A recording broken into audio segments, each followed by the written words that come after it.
Yo. Yo. What's good? Can we hear me? Got a few people in already. That's cool. Yes, bring your potluck sacrifice. I think that's probably smart. Yes, shout out to everyone who's early. Y'all are real ones. Hi, Val. How are you? Uh, y'all like my shirt? It's got a raccoon and he's Trash Jesus. It's pretty good.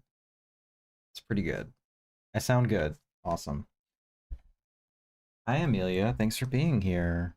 Yo, we got the crew in the house. You know what it is. Shout out to all the regulars. Um, oh, thanks for the subscribe, David. Shout out. I'll run your shit back. Look, Bigwig is celebrating too. Use Parallax. What's good? Bigwig is here. He's saying hello. Here, I'll boost the brightness for him just for a second so y'all can see his handsome face. Bigwig, look at the camera. Look at the look at the camera. Look at the camera. There you go, buddy. Good boy. Mm-hmm. Try to delineate his features. They're very subtle in the dark, but you know, they're there, I promise. Yeah, rub. Come here, bud. You are doing that, Amelia. Every time you're here, I'm like, wow, she's really graced us with her presence. I assume you use she pronouns. Correct me if I'm wrong. Um, all right. We are hanging out. Um, so I thought we could go ahead and do the Criterion announcements. Um, and then maybe catch up on some new stuff that I've been watching. And then we have 4 commissions to do today. And I am caught up. So that's cool. We're gonna be doing what's the 4th one called? Graveyard Shift. That's the one that Jeff did. Amelia, yours, the Tracy fragments, and then 9 volt, I think. Yeah, 9 volt is the one who did the piano, and then Steven Identikit. So we got a stacked slate ahead of us today. Yes, Bigwig is here. He's pretty good, right? He yeah, there he is again. He said hi. Yeah, you want to say hi again? He's purring. I don't know if you can hear him, but he's purring. Yeah. Yeah, buddy. Hopefully my noise gate isn't filtering him and his beautiful song. I'm still getting over a cold, so if I sound stuffy or if I need to blow my nose or whatever, that's my bad. Sorry, y'all. All hail Bigwig indeed. Yeah. He's kind of fluffy, yeah. Are you fluffy? Maybe? Maybe? Okay. Oh, bud. Being a ham, you're the star of the show. Thanks for everybody who tuned in on Friday. Uh, watched me try to do tech shit. I got most of the way there, but after like 3.5 hours of working on it, I was just too tired. I had to call it. So, and yeah, crack open a Diet Coke. Let's go. Every time you open up a Diet Coke, um, I don't know, RFK Jr. loses another day of his life. So stack them up, you know what I'm saying? But yeah, I got most of the way there. All I have to do left is yeah, really. Um Transfer all my server stuff from my seed box onto my NAS server. So as soon as I figure out the most painless way to do that, we will be chilling. You know, I've got this beanie on, and I was thinking I should buy that Melusine beanie. Let me see if I have any left. I think I have enough rewards points to just get it. Let's see. Because I didn't buy anything during the sale. There's 65 of them left. It's very loud. Let me show it on the screen. I know I've shown it before, but still.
No? Oh, ha ha ha ha. That was my fault. That was my fault. I muted it for Sniffles, and then I forgot about it. I was like, Jesus Christ, already? But no, we're good. Thank you guys for being on it. God, that's such a fucking pain. At least it wasn't like this. It was just me being a dumbass. It wasn't like the system or anything like that. But, okay, what I was saying is my hesitation with this is that I'm going to wear it on stream, but I don't want to have titties on my hat. I don't want YouTube to get me in trouble, but I think it's going to be fine. I'm just going to do it anyway, you know? I think I have enough rewards points to just get it. Let me throw that in the cart. Yeah. Cool. Melusine got the lion's share of my budget this month. I can't wait to hear your review of Driller on the podcast. It'll be a minute, but I'm excited about it too. The color pink is a great accent color for your wardrobe. Well, thank you. Oh, Big Vic wants to go out. Let me let him out real quick. You want to go out? Scratching at the door, bro? There you go.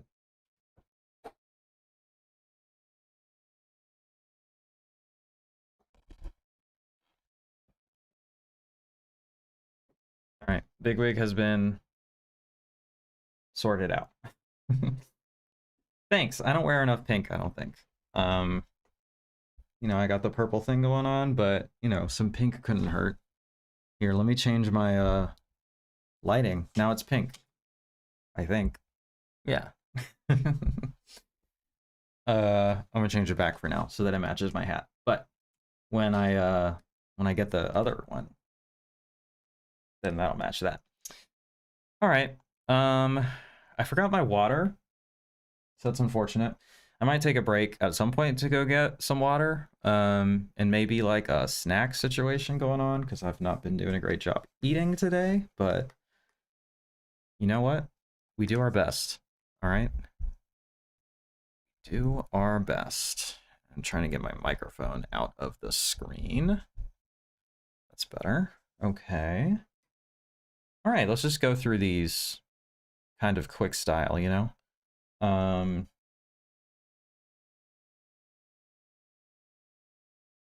Just 8 pierogies. Nice.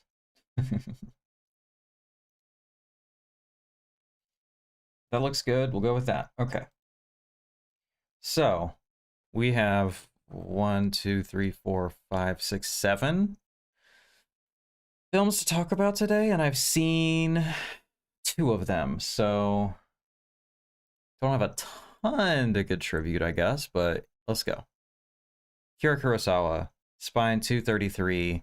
I believe I was reading that this is the first DVD to Blu-ray upgrade for a Kurosawa film in like 10 years or something for the Criterion collection, so that's pretty cool. Stray Dog. I didn't even say the name of it. Yeah, I've seen 2 of them, and I can recommend one of them, so we'll go through it. A bad day gets worse for young detective Murakami when a pickpocket steals his gun on a crowded bus. Desperate to right the wrong, he goes undercover, scavenging Tokyo's sweltering streets for the stray dog, whose desperation has led him to a life of crime. With each step, cops and criminals' lives.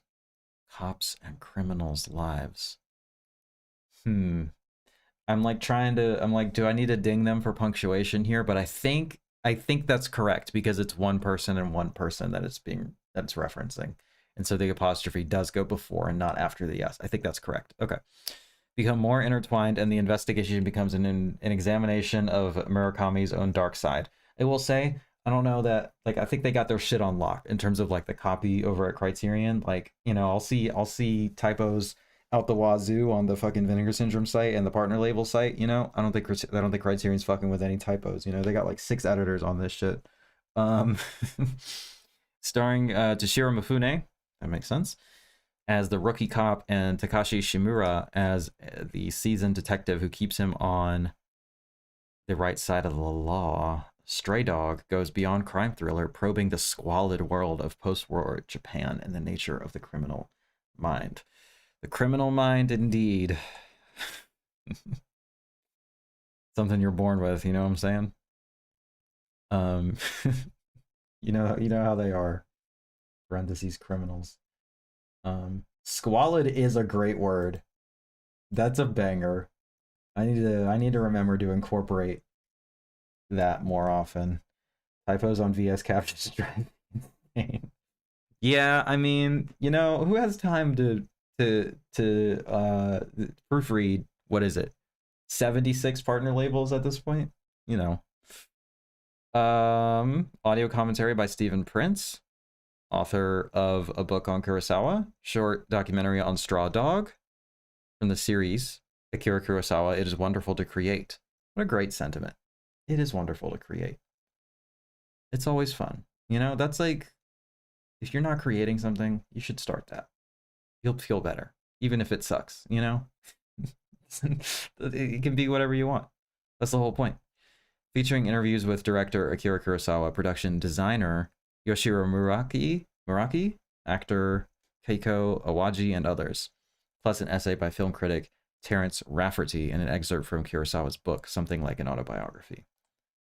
He does feel like the kind of person to call his autobiography something like an autobiography. That's just like, that feels on brand.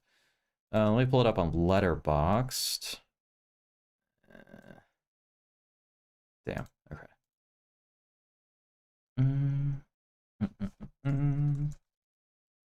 I've seen quite a few of his films, but not this one.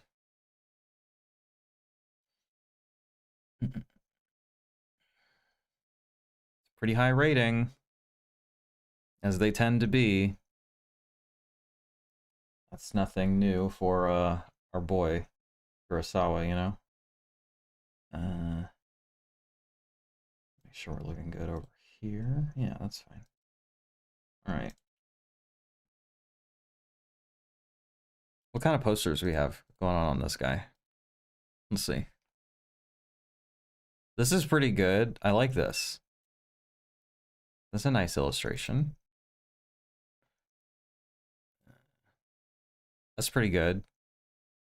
The French one? Yeah. Shit. I guess something intense happens in this one. This is the one that I recognize. I think that's the old Criterion DVD cover.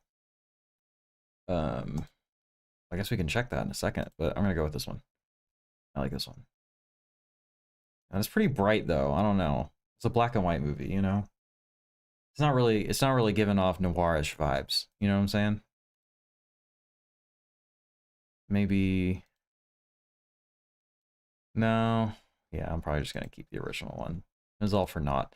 Let's see. DVD. I don't know. Unless... No, they kept the same cover. My bad. I recognized it from something. Alright. Moving along.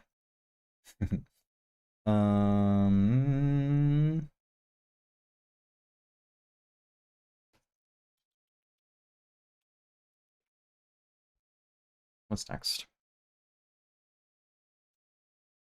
This is the Criterion premiere. Peter Hujar's Day by Ira Sachs. 2025. A loving snapshot of a vanished New York.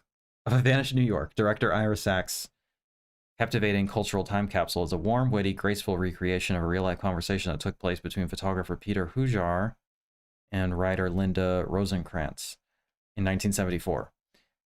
Peter Hujar's Day eavesdrops on the two friends' leisurely, affectionate hangout as Hujar recounts his... I keep saying that name, and I feel like it's wrong. Someone correct me if you know.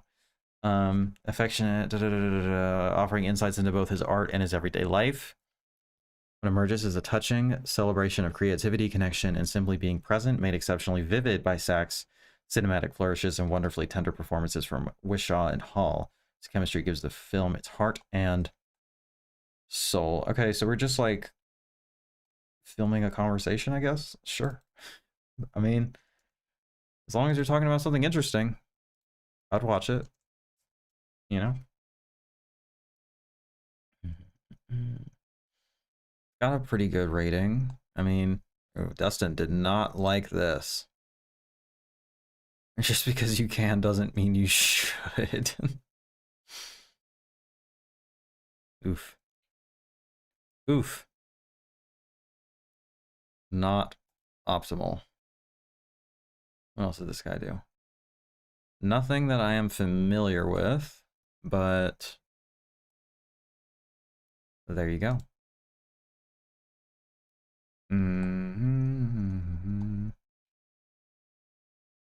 I guess if you're getting really caught up on 2025 films, here's another one for you. Might check that out at some point. I don't know, it doesn't scream at me that it's that interesting, but, you know, we'll see. All right, The Delta. Oh, another Ira Sachs. I see. And this is from 1996. Okay. The complexities of race, class, and sexuality collide within a Memphis community in the strikingly raw debut feature from director Ira Sachs. Neo-realist immediacy. The Delta tells what at first appears to be a simple love story. Two young men, Lincoln, a closeted white teenager, and Min, a black Vietnamese immigrant, meet at a cruising spot and embark on a nighttime journey by boat down the Mississippi River. But soon imbalances of power and privilege emerge between them as the film develops into a devastating vision of lost wounded souls reaching out in the dark for human connection. Doesn't come off interesting to me. Yeah, I don't know. This sounds a lot better. Let's look at this one. Or we can just go right here, I guess. Delta. Ooh, not a good rating. Kind of a rough rating. I don't know.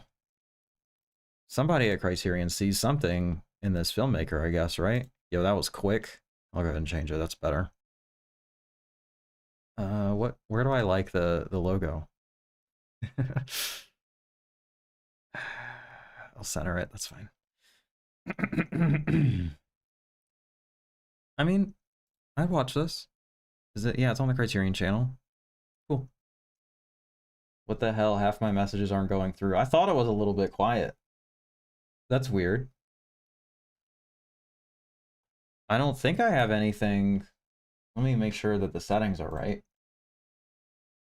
It could have been that I accidentally make sure.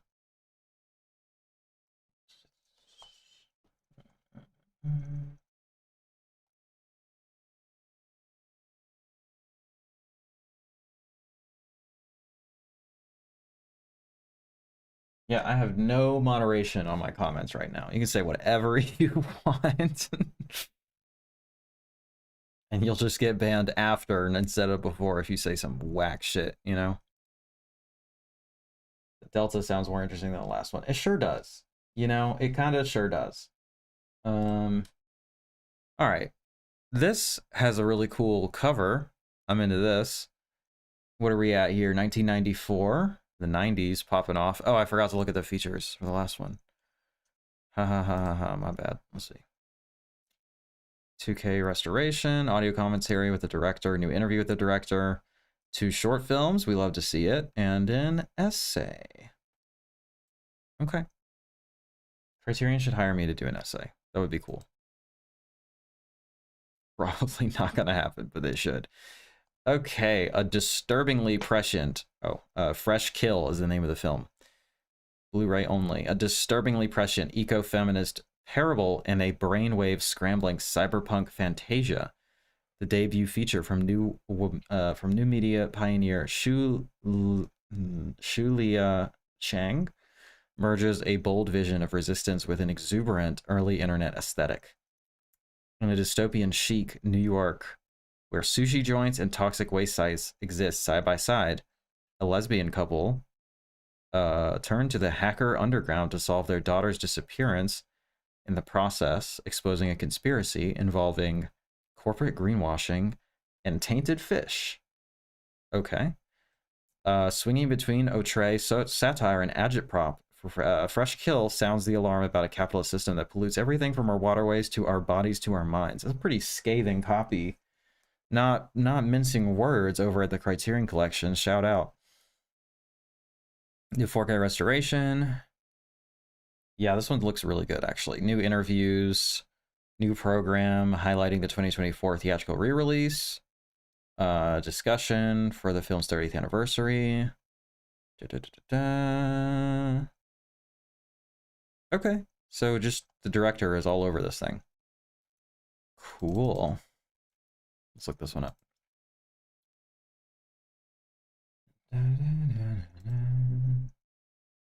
We have gay men and we have lesbians. Let's go. This is already in my watch list, so presumably it struck my interest at some point. Nice. Okay. Vera Drew from The People's Joker likes this. So that's cool.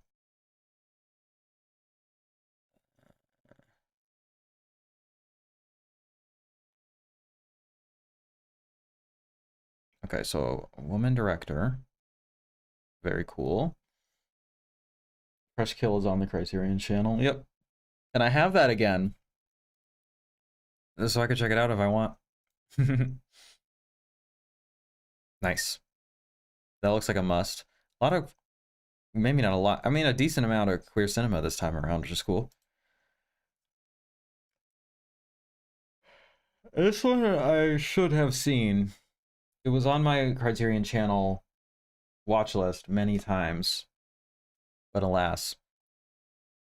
His debut feature, Body Heat is what it's called. Acclaimed writer-director Lawrence Kasdan brilliantly updated the conventions of 1940s film noir for the 1980s, resulting in one of the steamiest and most influential erotic thrillers ever made.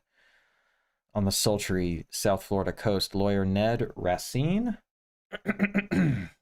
William Hurt, is drawn into a torrid affair with unhappily married housewife Maddie Walker. Kathleen Turner, shout out, star-making performance, and it's not long before they've hatched a scheme to murder her wealthy husband. Sounds like a film I may have seen before, featuring ingenious plot twists, memorable hard-boiled dialogue, and an atmosphere so evocative you can practically feel the humidity. Body Heat is a languorously seductive tale of greed and desire, one that paved a new path for American crime cinema. I love their copy so much, honestly. I'm always getting good words out of it. 1981, yes. It's on 4K. Great cover indeed. It's pretty hard. That's a banger right there. So I love the idea of taking a hard-boiled noir and actually making it horny as fuck. Like actually showing everything that was just like subtext before. I think that's awesome. Seen this one before. It's just been forever. Yeah, I need to see this for sure. New interview, new conversation. That one's a blind spot for me. I'll have to check that one out. Same here. Archival programs. Okay. So not the most stacked, but, you know, it's cool. Maybe I should watch this before We Kill for Love, you know? Okay, here's the first of one that I've seen. I love this movie, and I love this cover. This is really creative and cute, and I'm fucking with it. Heavy, heavy style. Joachim Trier, one of oh, it's called Sentimental Value. Is it Joachim or is it Joachim? I've heard it both ways. I guess he's not Hispanic, so it would be Joachim Trier, one of, or maybe he is. I don't know. He's Norwegian, so I don't know. One of contemporary cinema's great humanists. Okay. Excavates layers of history and memory, both national and personal, for this rich, ineffably moving story of one. Glad to hear you weigh in on this controversial cover art. Is this controversial? I think it's great. Reminds me of Lars and the Real Girl artwork. Lars and the Real Girl. I don't think I know what that is. I don't know. It was a swing. It was a swing for the fences. I guess the way in which they are kind of squared off is a little bit awkward from a composition standpoint. But I like it. I really like the wintry, like, cottage sort of aesthetic to it. I think it fits the vibes of the film pretty well, honestly. Yeah, I would love to hear the illustrator talk about the decision to kind of put the actual figures themselves in like this. But, you know, I loved Sentimental Value, just a very intimate family drama. Yeah, it's just really beautifully shot too. I think about it a lot, even though it wasn't my favorite film when I watched it or anything. It has continued to grow on me as it continues to stay with me. I think it has interesting, bold, and maybe controversial things to say about the nature of art and those who create it, and the relationship therein.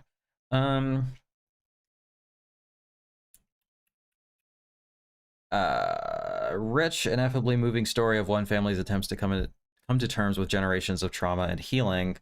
After the death of their mother, two sisters must contend with the return home to Norway of their estranged father, celebrated filmmaker Gustav Borg, Stellan Skarsgård, who was just fantastic in this, by the way.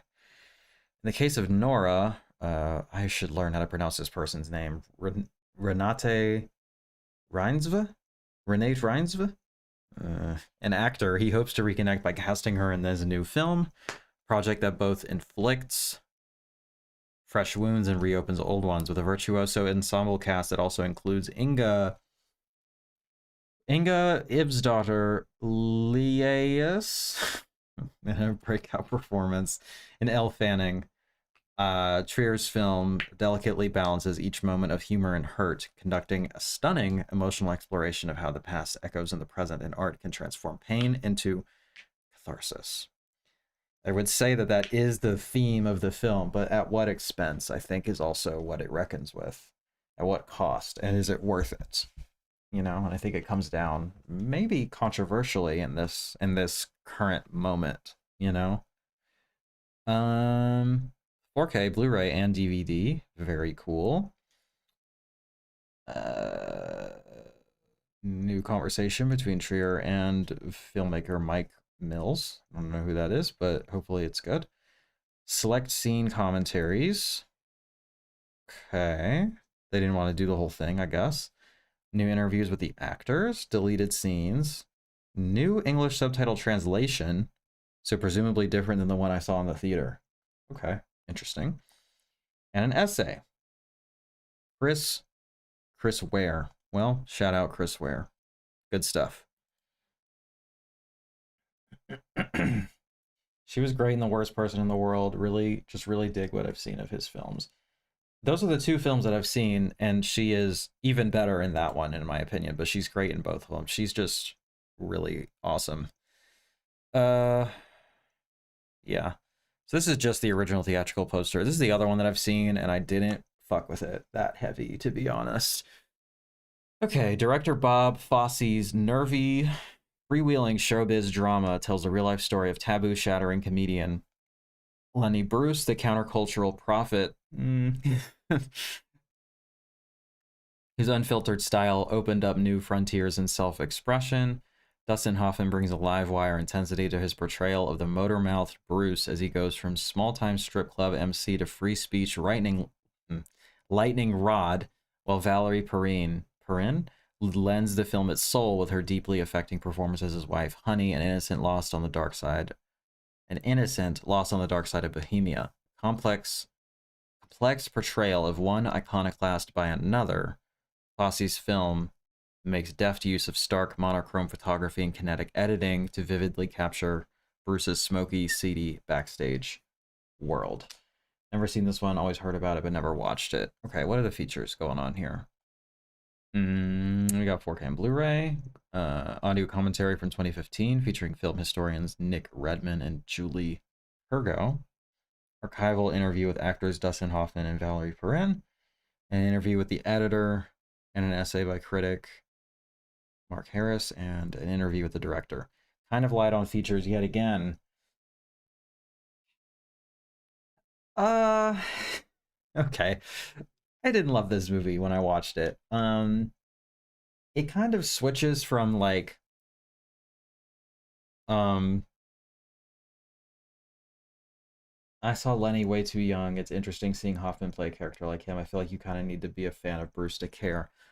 Yeah, so I had no idea who this person was when I saw this movie, and I still kind of don't know that much about him. Maybe if I knew more about him going in, you know, I feel like a biopic should probably make me feel like I know about this person by the end of it. But anyway, half of this movie was just like, you know, lionizing edgy white boys. And then the other half was just like misery porn that like was just like not fun to watch at all, and was just like kind of brutal. And kind of made the first half feel worse because he's just like so shitty in this movie. I saw this movie a long time ago, okay? So don't come at me if this isn't accurate. Okay. But I just remember him doing like real edgy bits for his comedy and getting in trouble with the free speech police and being like, fuck you, I'm gonna say whatever I want, and then continuing to be a shitty person in his personal life, and it just gets worse from there. That all in theory is like, okay, sure, that could be interesting. And like, I'm a pretty big free speech person, I would say. But there's just one bit in particular here where like he's doing his routine, and one bit that he does is he says the N-word like 40 times or something crazy. And like there's a bunch of black people in the audience and they're like upset about it, but he like wins them over. And it's like, I don't know, man. It's just I don't know. Not to be too woke or whatever, but I was like, maybe that's not awesome, you know? Woof, indeed. Yeah. It's not comfortable, you know, and like it's not supposed to be. So I'll give you that. This is one film where like people really like it, and I was, you know, expecting to like it more, and I just finished it. I was like, I don't think I liked that very much. I do like how it's shot. Like the ultra high contrast black and white is pretty cool. I'm into that. He has a less interesting or insightful Bill Hicks. He provoked but didn't have the content of a Carlin or Hicks. That's sort of the impression I got, is that like a lot of his shit was edgy, but that was just kind of, and like, to be clear, to be honest, if you want my opinion, and in terms of like a legal standpoint, because he was like getting in legal trouble for the shit that he was saying, I don't think you have to have a point, really. I think you should be able to say pretty much whatever you want, and like, it is what it is, like the free speech shit, you know? You know, within reason, but like the stuff that he's saying in it, I don't think should be illegal, you know? It's just like edgy jokes and like, kind of like subversive or like anti-government stuff, you know? Like that is fine, you know? He's not out here like doxing trans people or undocumented immigrants or something, okay? We're not talking about like Milo Yiannopoulos territory here. Talking about like, well, when was the set? It was made in the 70s. I don't know, maybe I don't know what it's set, but like we're not talking about, you know, current day free speech controversy, right? Like the stuff that he says, and I'm like, yeah, I shouldn't go to jail for it, but it's also not that good. You know, like we can hold these two things and be like, this is a bad bit, but also like that's kind of it, you know?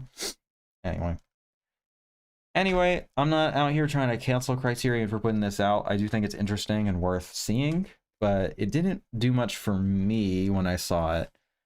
But talking about it again, I'd like to revisit it and see if there's something I missed. Maybe look up some of his stand-up or something.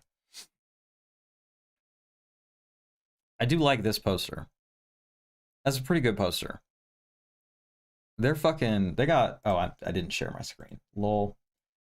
I do like this poster. He is kind of mogging right here. They both are, you know what I'm saying? Like, they've got aura as fuck, you know? Read his book instead. Lenny Bruce? Is it good? Lenny Bruce is historically important, even if one doesn't get his comedy, in my opinion. That's what it seems like. Yeah, I don't know. I think I'd have to read more about him. Story of acerbic 1960s comic Lenny Bruce, whose groundbreaking, no-holds-barred style and social commentary was often deemed by the establishment as too obscene for the public. See, I don't think that that's possible. I don't think that you can be too obscene for the public, to be completely honest with you. That's kind of where I'm at.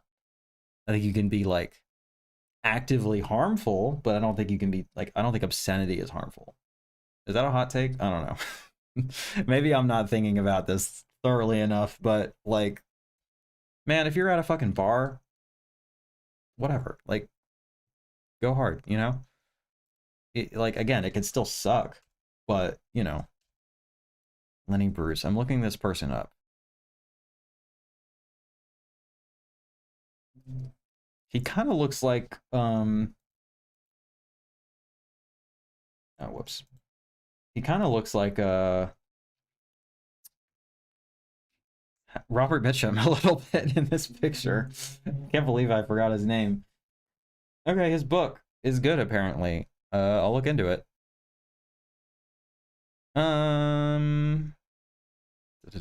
He's renowned for his open, free-wheeling and critical style of comedy that combined satire, politics, religion, sex, and vulgarity. His 1964 conviction and obscenity trial was followed by a posthumous pardon in 2003. Okay, so, like, yeah, maybe I'm just looking at this guy with the privilege of a post this person existing lens or whatever, where, like, the idea that you would just get arrested for, like, obscenity is, like, really silly. Like, that's just not a thing that happens. So you had to take one for the team, you know? I guess. Maybe. I don't know enough about the history of free speech to say that definitively that it was all this one guy. I guarantee you there were other, like, queer people and people of color that were doing similar things that don't get the same amount of attention, but that's not to downplay whatever contribution he had to free speech and criticizing the government and stuff like that. Forged a new path in comedy and counterculture. His trial for obscenity was a landmark of freedom of speech in the United States. 2017, Rolling Stone magazine ranked Bruce third behind Richard Pryor and George Carlin on its list of the 50 best stand-up comics of all time. Okay, what did he say that got him arrested?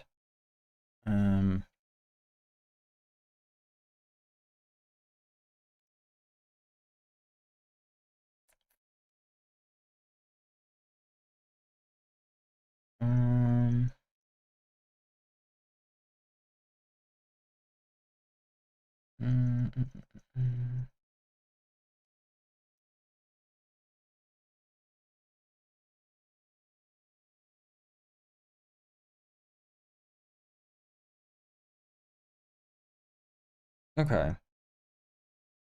Really? Okay, come on, man. He got arrested for saying cum and cocksucker? Brother. Come on, man. That's kind of crazy. Drug possession. I mean, also very silly, but like, you know, more of a real law. This time the chart. Use the word schmuck? Are you fucking kidding me? Come on, bro. An undesirable alien. White people getting hit with the alien. Without him, we wouldn't have George Carlin, Chappelle, Hicks, Kennison. He was a launch off point for better comedians, one that took his influence and did their own thing. Maybe true, but Mort Saul's contributions often get overlooked in this because may have influenced Bruce. All right, we got some people who know way more about stand-up comedy than me. Let me look up this person. I'm not the biggest stand-up person, so let me see. Mort Saul. Okay. Well, this guy lived way longer.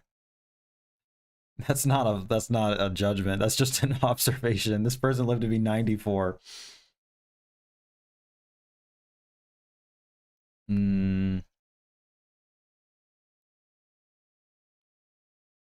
Okay, according to Wikipedia, he did influence Lenny Bruce. And also Woody Allen is a big fan, so that's not bad in and of itself. That's just, you know, that's not exactly what you want in the third paragraph of your Wikipedia is like, oh, Woody Allen thinks this dude rocks. That's like, you know, maybe keep that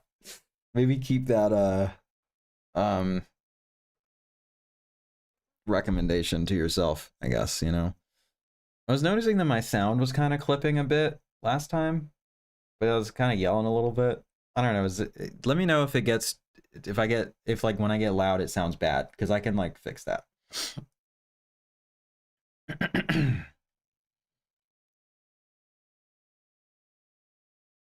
That's kind of a Chad move.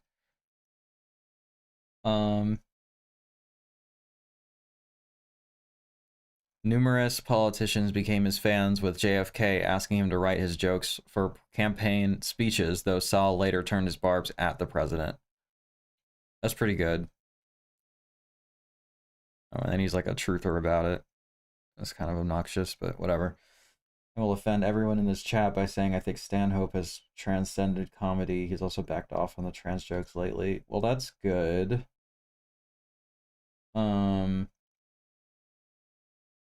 I don't know anything about that person either. I'm just Googling comedians right now. So like that doesn't offend me because I don't know who that is. To be honest. Maybe he said some egregious shit. I don't know.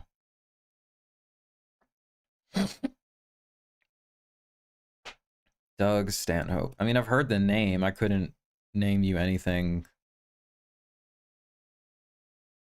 that he's ever said or done. He's a short king. Oh, he appeared in the film The Aristocrats, not The Aristocats. Less of a flex, to be honest.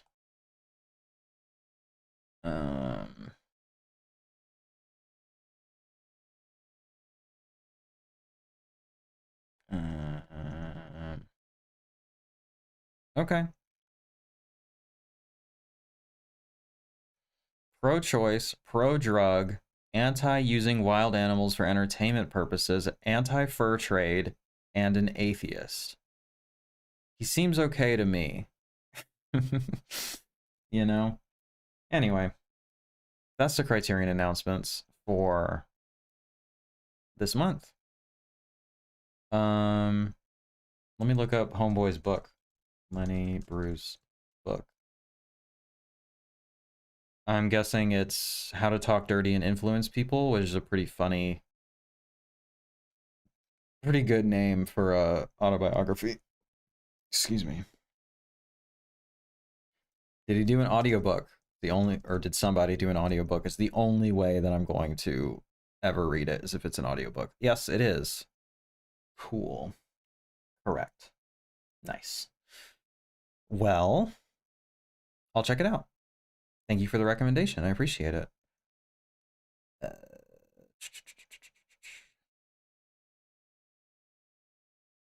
wrote in serialized format for Playboy.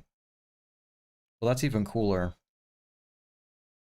If you if your autobiography is written in pieces to Playboy magazine, that's way cooler. Shit, y'all. I forgot to put my goddamn.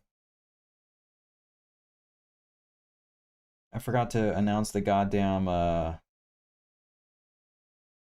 announce. Copy paste my thing. My you'll know what I mean. Hold on. My pinned comment.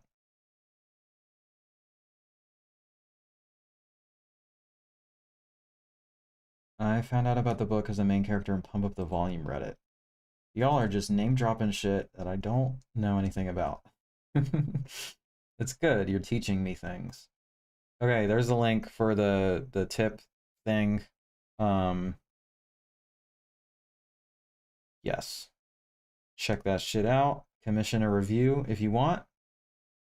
Are you still reviewing the Melusine releases? Yes, I am. It's just a ton of work, and I have like a lot of other like commission work at this point, so it's, you know, hard to prioritize it as much. And it's just a lot of special features and stuff. We're recording all the November reviews soon. I was gonna record it the other night, but I was too sick.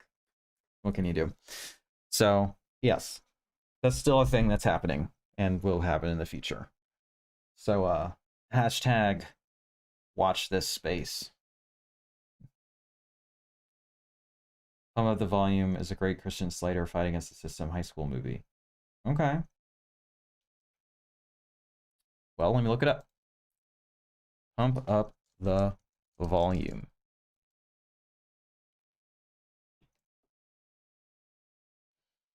Talk hard, steal the air. Bro. Brother. Look at my man in this shot. He looks like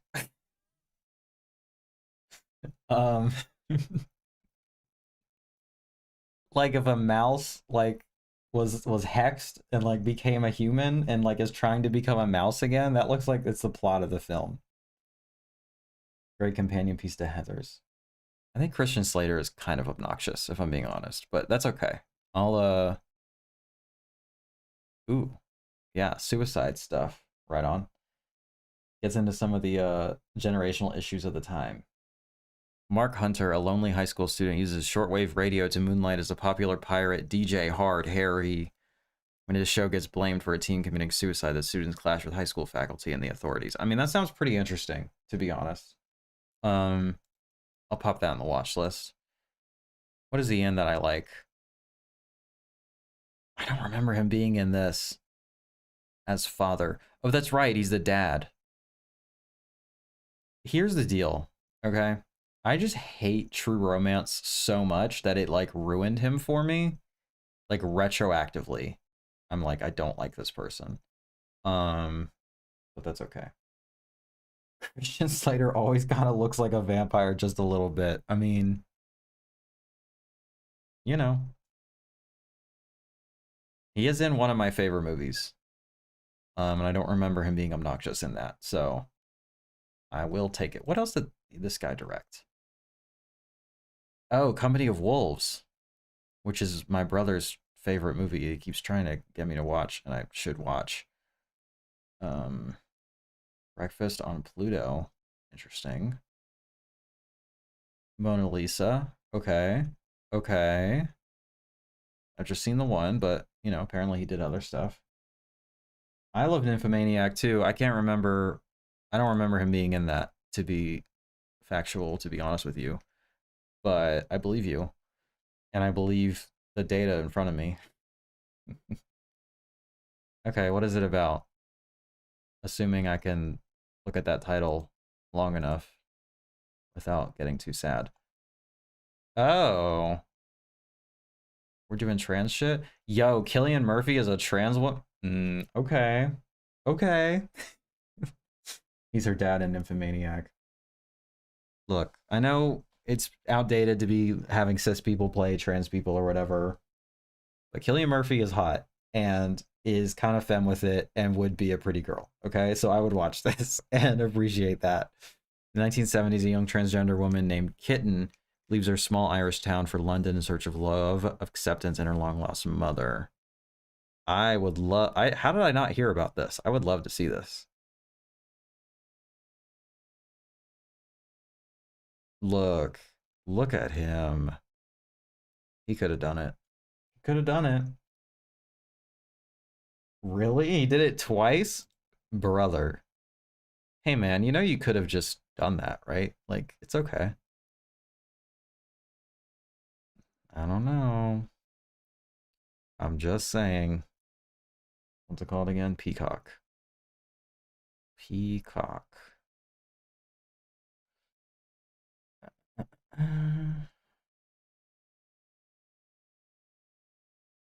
Look, he's so pretty. Brother. Come on, man. And Susan Sarandon is in... Look.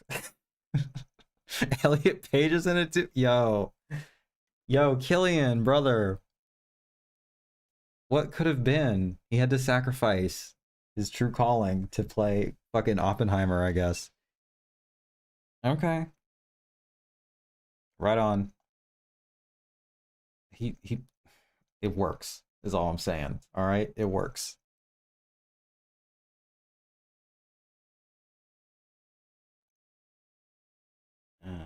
Is this still happening? I hope so.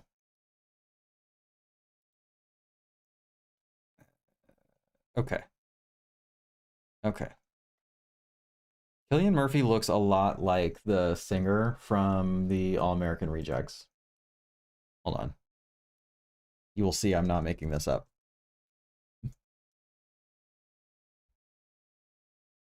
Big crush on him in Breakfast on Pluto. I mean,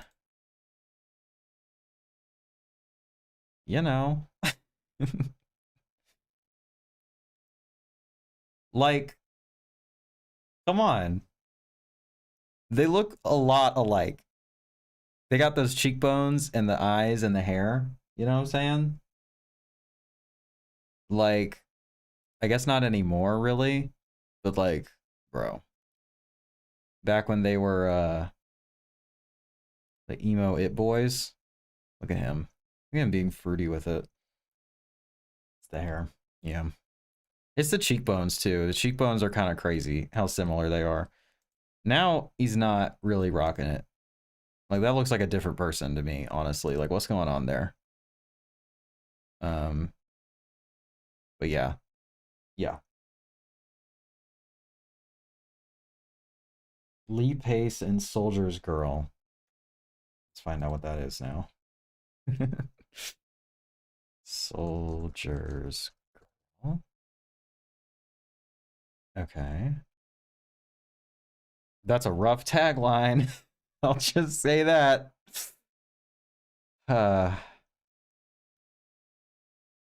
Oof. Oof. Okay. Did you see him in the Preacher series? Cillian Murphy? No, I don't know what the Preacher series is, to be honest. The tragic true story, but he is amazing in it. I'm sure. Is this just his tagline is she was the only man he ever loved. That's not great. And then the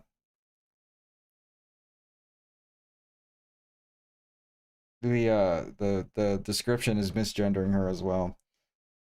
Tyson Ritter. I don't know who that is. Oh, the guy from All American Rejects. Oh, okay. Interesting. I didn't know he was acting. They got some bangers. They got some good tracks. Anyway, who is Lee Pace? I don't recognize this person. Trying to think who are people that have done a good job. Cis people who have done a good job playing trans people. I'm not trans mask, so I'm not gonna be the definitive voice on this or anything, but I think that Hilary Swank in Boys Don't Cry was very good. Uh Definitely not Jared Leto. Um Eddie Redmayne, I don't know, man. That movie's not great, but is he bad in it? I don't think so. I don't know. It's been a while since I've seen it. I should probably rewatch it. It's probably worse than I remember, but you know. Anyway, should we go ahead and do some new reviews? Perhaps? Mayhaps we do some reviews? Yeah, let's do that. Lee Pace was one of the few to get the small things right about being trans. Right on.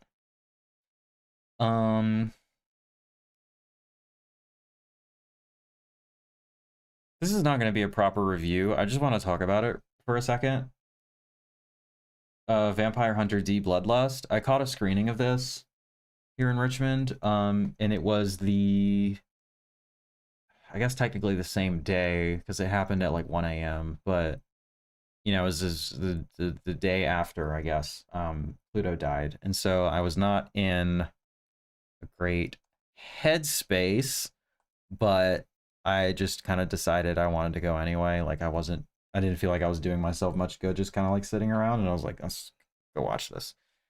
So I had a hard time following the plot or focusing on the plot because I was distracted, but it kind of didn't matter because the visuals were insane. Like the color palette is not quite as good to me personally as the first film, but shit.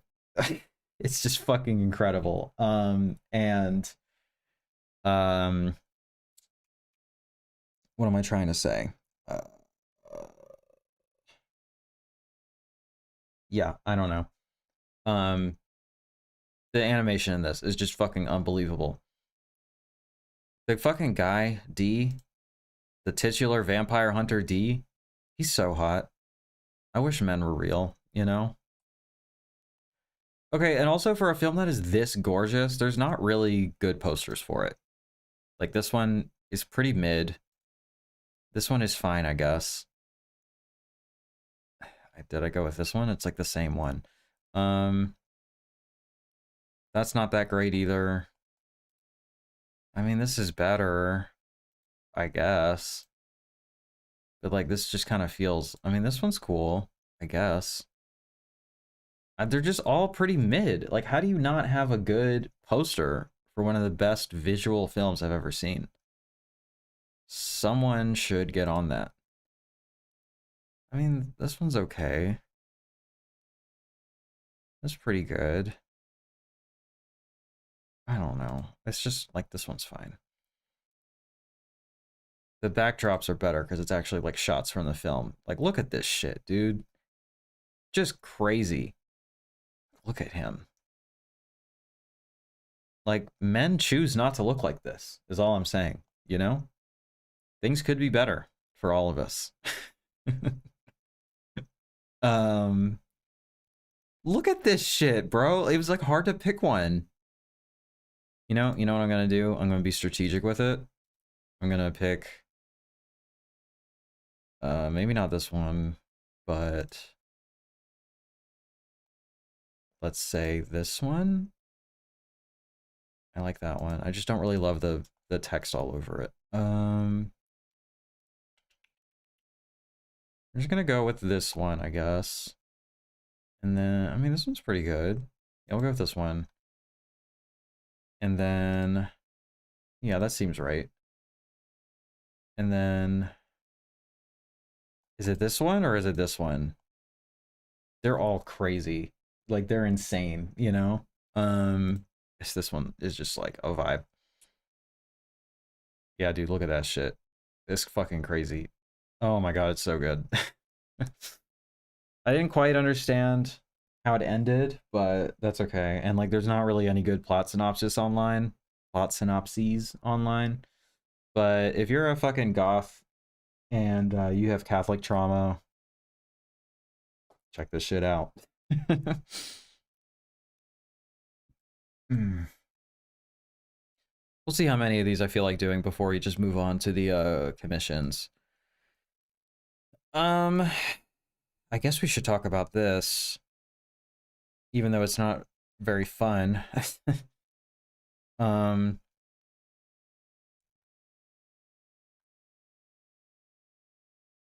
the voice of Hindrajab. Okay.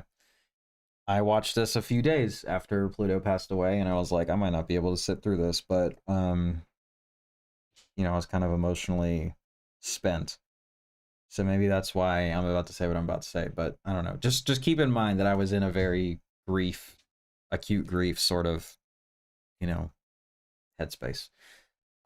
Based on true events and emergency calls recorded by the Palestine Red Crescent. January 29th, 2024, Red Crescent volunteers receive an emergency call. A 5-year-old girl is trapped in a car under fire in Gaza, pleading for rescue. While trying to keep her on the line, they do everything they can to get an ambulance to her. Her name was Hindrajab. Okay, so this is a real thing that happened, so I don't feel like I'm spoiling anything, and in fact, the whole point of the film is to raise awareness about the fact that this happened, but, yeah, there was, this 5-year-old girl trapped in a car with her family, and the Israeli occupying force just murdered her entire family, and then she was trapped in the car for, like, I don't remember how long, it was like a day or something like that. And they were on the line trying to get aid workers to her. And after they finally got the go ahead, because they have to get like an insane amount of approval, like from the people committing a genocide to, get to be able to go in and like save people.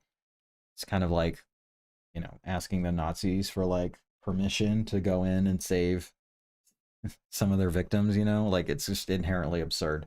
Um, and they finally get the go ahead, and they send two of their ambulance guys, and you know the IDF just murdered them and then murdered the girl too. Um, just like unfathomably horrific shit that United States in both Democratic and Republican administrations are funding, and that a large percentage of this country supports, that deranged pro-Israel people will still defend to this day, because they're either extremely racist or they're like vehement fucking conspiracy theorists, or both. Those are the options. If you're supporting Israel, those are the options. Um, yeah, it's a rough watch. I don't know, what do you even say about something like this? Like, I have it at an 8 out of 10 because I'm fucking really autistic about ratings, and I can't just not rate something. I like literally can't. We had a whole conversation on stream a few weeks ago about how you rate nothing. you know, that's just how I am about it. So I had to rate something, and like it seems arbitrary to give it an 8 instead of a 9 or a 10 or whatever. Just, straight up, like, how did I feel it worked as craft, and then how did it impact me like emotionally, right? Um, and I thought it succeeded at both of those things. If I'm remembering correctly, I did not love the way that this was shot. I just didn't think it looked that good, and I didn't think it was that. Um, I don't know. I don't know. Again, it's like trauma and shit, but like, I remember being like, I don't love the way that this is shot. I think it was just like really, really heavily um overutilizing shallow focus, and like I don't know. It's like, how do you shoot an office in a way that's interesting? I'm cut them a little bit of slack, but like I do like the way that it wasn't a sold out theater, but there was a lot of people around me, and there was a lot of crying when the credits were rolling. It is what it is, but it's yeah. Um yeah, I don't know. It didn't get me quite there. It wasn't like as devastating or as impactful as some of the other films that I've seen on the subject, but it is still really inventive and really important, and I think you should go see it if you can. It is nominated for Best International Film at the Oscars, so I haven't seen all of those yet, but I would certainly not be upset if this won. Um, what else? Yeah, I really like the way in which this blends dramatization and documentary, because it is her real voice recordings and it is like people performing the actual lines that were spoken by real people or whatever. Like they're taking the transcripts and they're what is the word I'm looking for, reenacting them. um so you could almost look at it in like a sort of true crime reenactment sort of thing, you know. It's like a really horrible thing that actually happened. And like the film is not pretending to be anything other than like a plea to like let this person not be forgotten and like make sure that we all bear witness to like these atrocities, because we are on the hook for them with our tax dollars and with our government and with our, I don't know what, lack of enough being done to prevent these things. So yeah, I uh I do recommend it. Something like this, I really have to get into a mindset for it. Yeah, that's kind of why I was like, I just need to buy a ticket to go see this in theaters, because like, when am I gonna sit down and be like, sure would love to watch a borderline snuff film about a fucking child? Like, you know, this is not the kind of thing that I just am like, let me throw this on. But you know, and you make an event out of it and go see it. Like, yeah, if it's playing near you, make a point to go see it. Um, yeah. Anyway, moving on. Here's one where I might have a hot take. We'll see. Because people really love this. Um,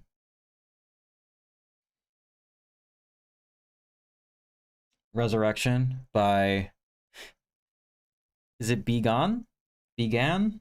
Is it Began? Is it Bygone? Let bygones be bygones? That can't be right, yeah? I don't know. Uh, if you know how to pronounce this man's name, let me know. Anyway, I didn't travel for this, but again, this was the week that Pluto passed away, and a friend of mine offered to like meet me in Raleigh for like a weekend trip to kind of get away from things. And this was one of the main things that I wanted to see before I locked in my 2025 list. And it just wasn't playing anywhere. It just wasn't playing anywhere. And I was like, fuck, how am I going to see this? And then I was looking at movies that were playing in the area because we're going to have some time to kill. And I saw that this was playing out in Chapel Hill. So I drove like 2.5 hours to see this movie. More or less. It wasn't the only reason, but you know, it was enough such that I can write off the trip. And I was really excited about it. I was like, this is like one of the few places in the country that's showing it right now. And like, it's gonna be like Criterion is putting it out and it's gonna be on the channel. It's going in the Criterion Premieres line. So like, I will get to see it eventually, but I wanted to get my list out earlier rather than later. And so I wanted to make sure that this was something that I could prioritize. And you know, again, it's sort of like, this is grief week. Hashtag grief week 2026, you know? So I'm just kind of like, take everything I say with a grain of salt. Take everything that I take all my opinions with that in mind, that my mind wasn't all there, but like, this had really, really cool visuals and like a plot that, oh, let me just read the thing. What is it that once lost you can never get back? In a future where humanity has surrendered its ability to dream in exchange for immortality, an outcast finds illusion, nightmarish visions, and beauty in an intoxicating world of his own making. Okay, so it's like a sci-fi drama sort of thing. Fantasy, yeah. Mainland China film. Every week is grief week, and this the year of our Lord 2026. I mean, yeah, it is a little bit, you know. Um, I this one how do I say what didn't, it just didn't, I didn't connect with it, to be honest. Like the plot changes like every 30 minutes, and so and it's also very like kind of slow and very like dreamy, obviously, because it's dreams, literally dreams. Um, but there's still like clearly a plot happening. Okay, so like with dream logic type shit, surrealist type shit, right? A lot of the times the plot is very like ineffable sort of on purpose, or like sort of like very difficult to figure out, you know? And so it's kind of like emotions and vibes and that sort of thing. But this is like a different, like really intense action movie, like every 20-30 minutes or whatever. And so, but you're just kind of like thrown into the middle of it. So the whole time you're kind of spent, at least I was, just kind of spent like, what the fuck is happening? Like, who are these people? What are the motivations? What is the goal? I don't know any of this, and I feel like you're not supposed to, because they're just vignettes in like a lifetime of dreaming, you know, um, for this person's like quasi afterlife or whatever. Um, and so there's never like a moment where you can like latch on to any of the characters or any of the emotions or any of the um stakes, essentially, right? Also, yeah, you know that it's a dream, so it's like, who gives a shit? Like, what happens? You know, it's just. And the movie's long. It's almost 3 hours. Well, not almost 3 hours. Well, yeah, it's almost 3 hours actually. It's a long movie, and like, it's very cool. Like, it looks great. I'll tell you what. Here's another thing that was interesting about it. Apparently, in North Carolina, you can just sell drugs at the movie theater, and not just alcohol, which is drugs, and we just have decided to treat like something else. No, you can go up to the fucking concession stand at the local art house theater in North Carolina, and they will sell you a fucking THC edibles in a drink. And I had to drive, so I couldn't drink it, but I was like, yeah, I'll take one of those. I'm still saving it for a special occasion because my first experience with edibles was kind of rough. But I want to try it again, you know? Um, yeah, I agree. So that was a cool thing, and it made me just like, how come, you know, people who are into drugs other than alcohol don't get to just like, uh, buy drugs at the fucking concession stand like all the fucking alcohol enjoyers, you know? It was fucked up. It was just like a glimpse into a world that could exist, you know? Where you could just get like THC and psilocybin and stuff like that, you know, just like at concessions and enjoy your movie. But anyway, if I had hit that in advance or whatever, or if I had a cap going back or something, like if I didn't have another 40 minutes of driving ahead of me, this would have been a good movie to drink that for, you know? It is very, I think it would make more sense if you're just really on drugs, honestly. And you would be less invested in like plot minutia and more invested in visuals, which is how you should approach this. Um, it's good, and especially from like a craft perspective, it's fucking insane. Like, it is really, really well made, and the visuals are crazy, and the special effects are great. But it just didn't really connect with me personally. But I do recommend it. I do recommend at least seeing it because it might be for you. You know, there's probably THCA, maybe, probably. Let me look it up actually. North Carolina. Hello. North Carolina. What do I look up here? Retail cannabis laws.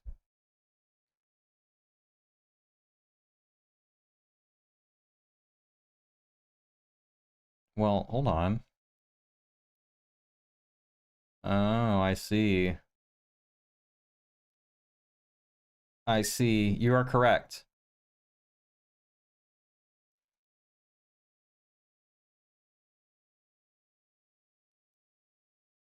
I think I could go get it. I don't know. I don't know if I'm supposed to be like showing that shit on camera or whatever, but yeah, something like that. There's a loophole here where places can sell THCA, but straight THC can only be sold in dispensaries. Yeah, we have that too. And like the thing is, they still crack down on it. So like you have to go to a smoke shop and you can get like a pre-roll sometimes, you know? But even then, that's not at the goddamn movie theater. You know, you go to like a designated place for that. It was just wild that they just had it at the movies. And the first when I saw it, I was like, holy shit. Then I was like, no, it's got to be like CBD bullshit. It's not. It's the real shit, you know? It didn't say THCA on it. I don't know if they have to label it as such, but let me look it up. THC drink brands. I don't know. Places I sell alcohol to sell the THCA drinks. Interesting. Well, there's a lot of them.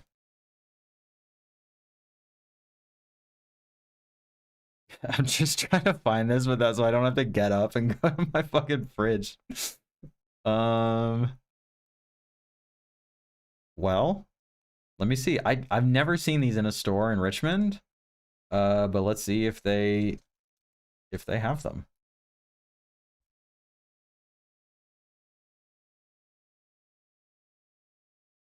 Yeah, apparently they might.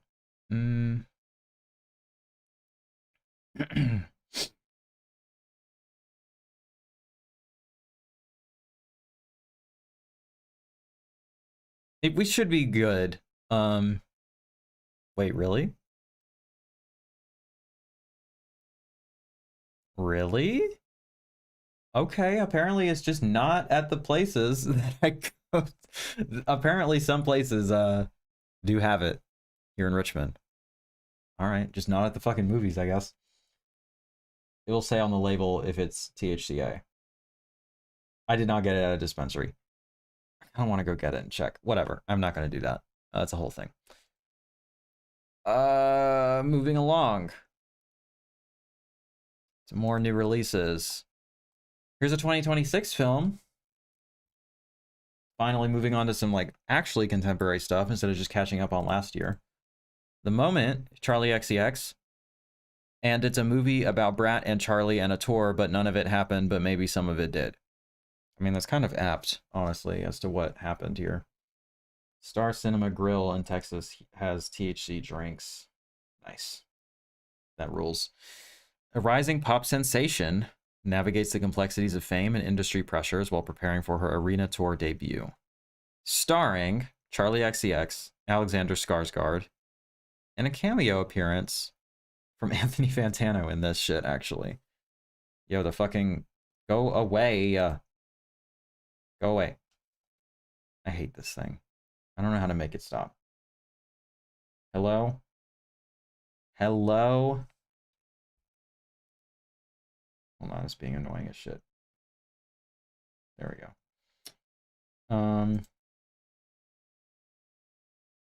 I really liked this, but I think you have to be a Charlie XCX fan to like really get into it. I mean, I'm sure you could enjoy it just as a sort of film about celebrity and about the music industry and about fame and about the pressures of being an artist at the height of your powers, you know? Like it's an interesting story regardless, I think, that you could get into. But if you know all the songs, if you're vibing, you know, if you're a gay person and you listened to Brat when it came out, you'll probably like this more. I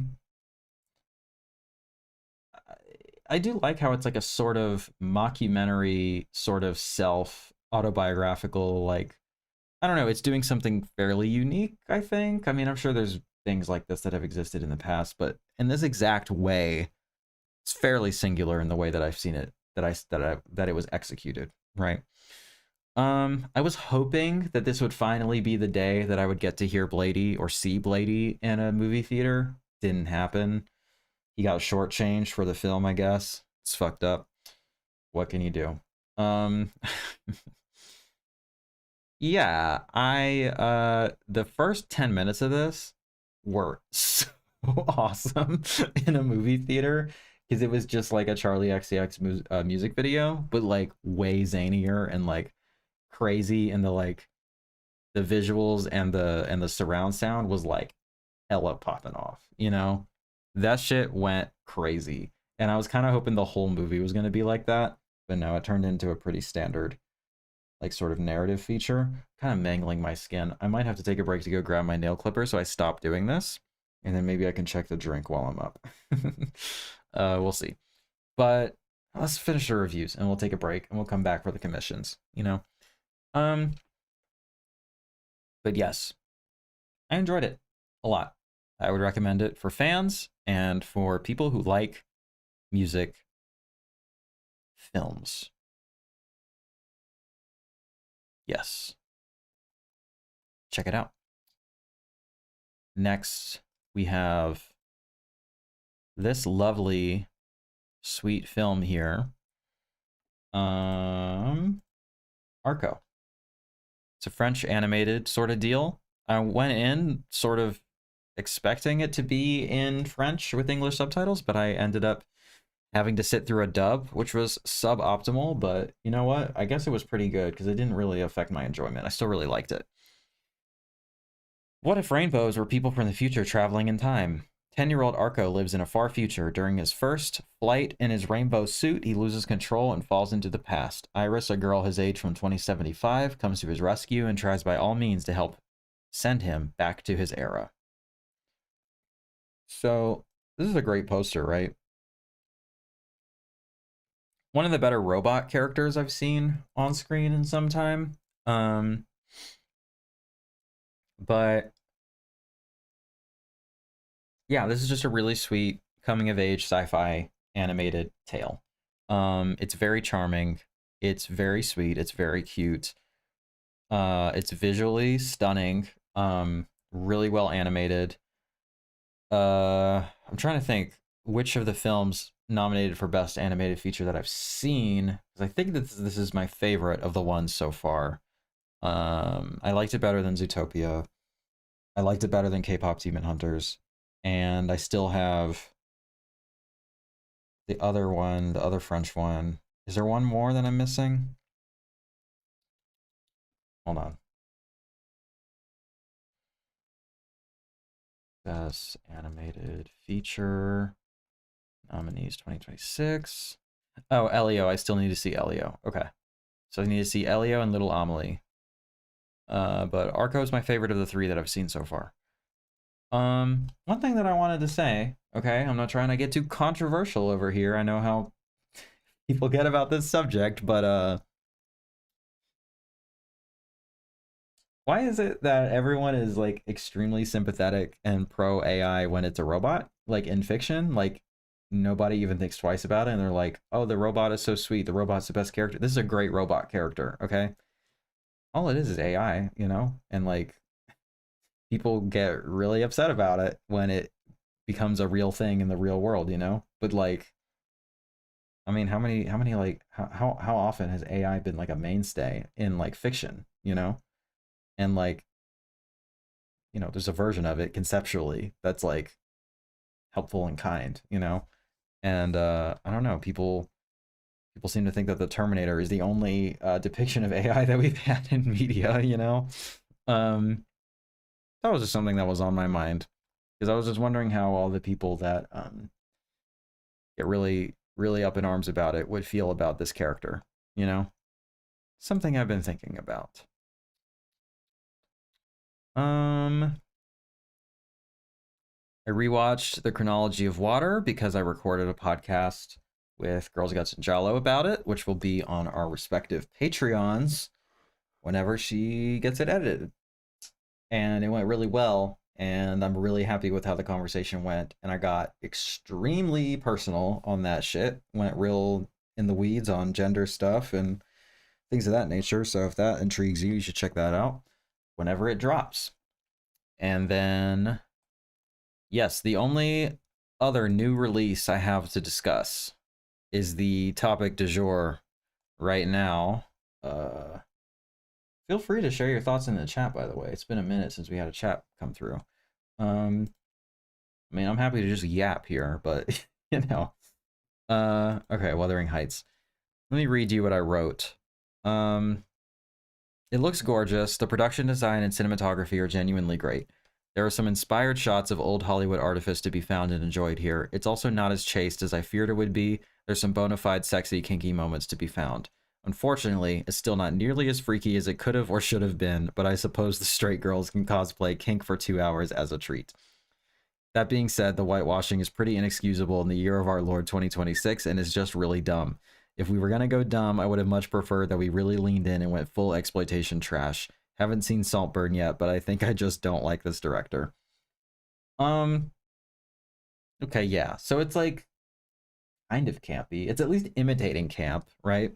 And it does look beautiful. Okay, like the shots in this shit, the costume design. I don't know. People were fucking hating on the costumes. I thought that was pretty good. The production design especially is beautiful, and it's also weird. Like there's weird shit in this movie that I respected because it's uncomfortable and gross, and I liked it. Um, there's also some like genuine kink stuff in here. Like there's like is it called horseplay when it's a sex thing? There was that. There was puppy play. There's some like BDSM shit happening. Like it's there, you know. It's pretty like confined, you know. It's like this is happening over here. This is not like what you're meant to identify with, but this is a thing that we can like be excited about for a second. Like that is a thing there, you know. But it's not horny enough. It just isn't. It's not horny enough. It's not subversive enough. It's not interesting or thoughtful or any of those things. It's a really dumb kind of ooh. Am I gonna get in trouble by saying this? It feels like contemporary Taylor Swift like cinema version, you know? Like just not that edgy or that interesting, but it definitely thinks it is, you know? Um, you know, I saw a reel that I reposted today that was like pony play. All right. That's what it was then. That part was cool. Thank you. Thank you for the correction there. I guess yeah, because you can't be calling it horseplay. No one's gonna know what you mean, you know? Um uh yeah, I saw a reel that was like of course you're not gonna see Jacob Elordi's ass, and of course you're not gonna see Margot Robbie's titties. Like they're too famous and this movie is too chaste and it's not what it thinks it is and yada yada yada. And I'm like, that's true. We were deceived in what this is, but don't let them off the hook just because they're famous, okay? Margot Robbie has been naked in movies already, like all the way fucking naked in movies already, in big movies already, okay? Timothy Chalamet is at least as famous as Jacob Elordi, if not more, and that man bared his ass to be spanked with a ping pong paddle for a while, okay? Don't let these people off the hook. If they're signing up to do a horny movie, do a fucking horny movie and do it right, okay? Be horny in your movie, all right? I want to see it, you know? If Jake was watching The Piano today, that movie came out in what, 96? Is horny as shit. And fucking Harvey Keitel shows full hog in that, all right? And Jacob Elordi can't even show his ass. What are we doing here? This is a fucking amateur hour, okay? Be an adult. Be serious. I want to I want to see hog, all right? I want to see it, all right? Do it. Do it. If you're going to do it, you know? This just made me, is Wuthering Heights public domain? I should do it, all right? It sounds like the Cards Against Humanity of horny movies. That's kind of accurate a little bit. That's pretty accurate. I want to see Robert West's 70s version of Wuthering Heights. I want to read the book again because the way people describe the book, it sounds like some crazy shit, and I don't remember it being all that when I read it in high school.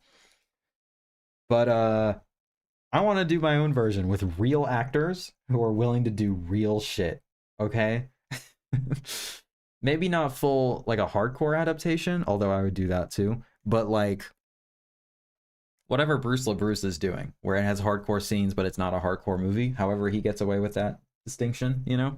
That's what I want to do with Wuthering Heights. None of this shit, all right? Do it for real, you know? Anyway, that's my rant. Fake horny poser shit. It's fine. I saw it on a date and the date went well, so it gets points for that, I suppose.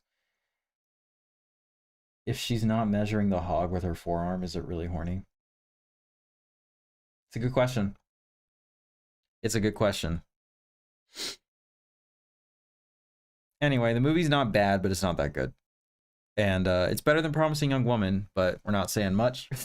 Fucking hate that movie. But yeah, it's okay, I suppose. Also, I want to reiterate this. Making Heathcliff a white person is insane. That's an insane choice to be doing in the year of our Lord 2026. We should not have to still be having this conversation. Like, brother, it's not that hard to just whatever. I guess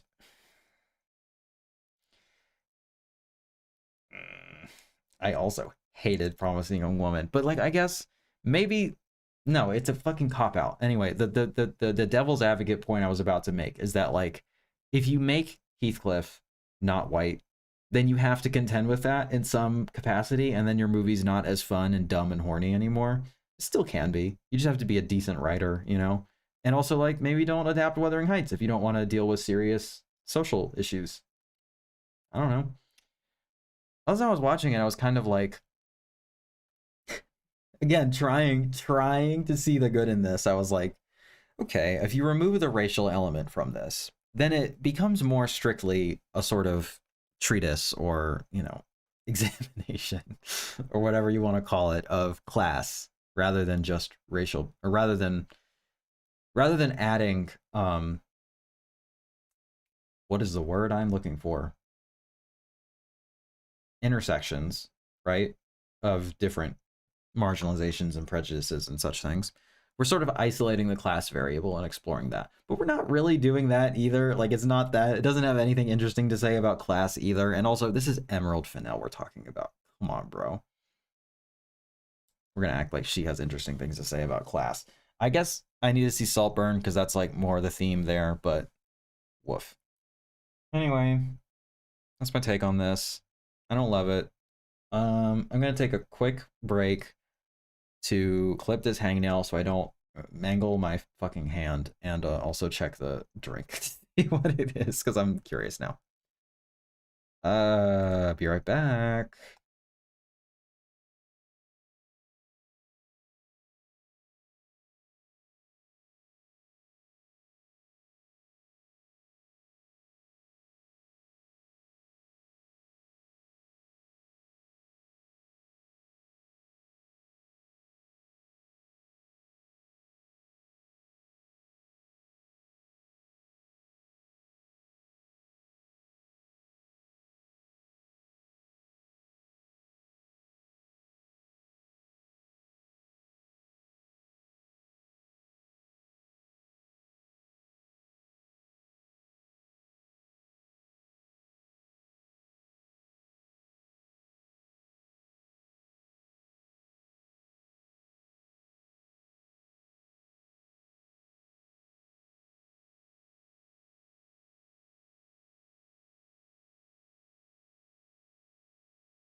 Alright, y'all, what's good? We're back. Oh, I forgot to check the drink. I went to get my water instead. Damn it. Oh well. Check the Discord if you want the updates on my fucking weed drink. Um anyway, I see we still got some people in the house, so that's cool. Coming up on 2 hours, which is good timing because we have commissions left. We have 4 of them to do. 3 of the 4 people, I believe, are still in the chat. Steven, Jeff, and Amelia. Yep. Oh, that's okay. You're back in time for your segment. Tell your no, don't do that. Hopefully your daughter is doing okay. I guess you can tell her I said hi. It's just not weird or anything. I think so. Let's do these in the order.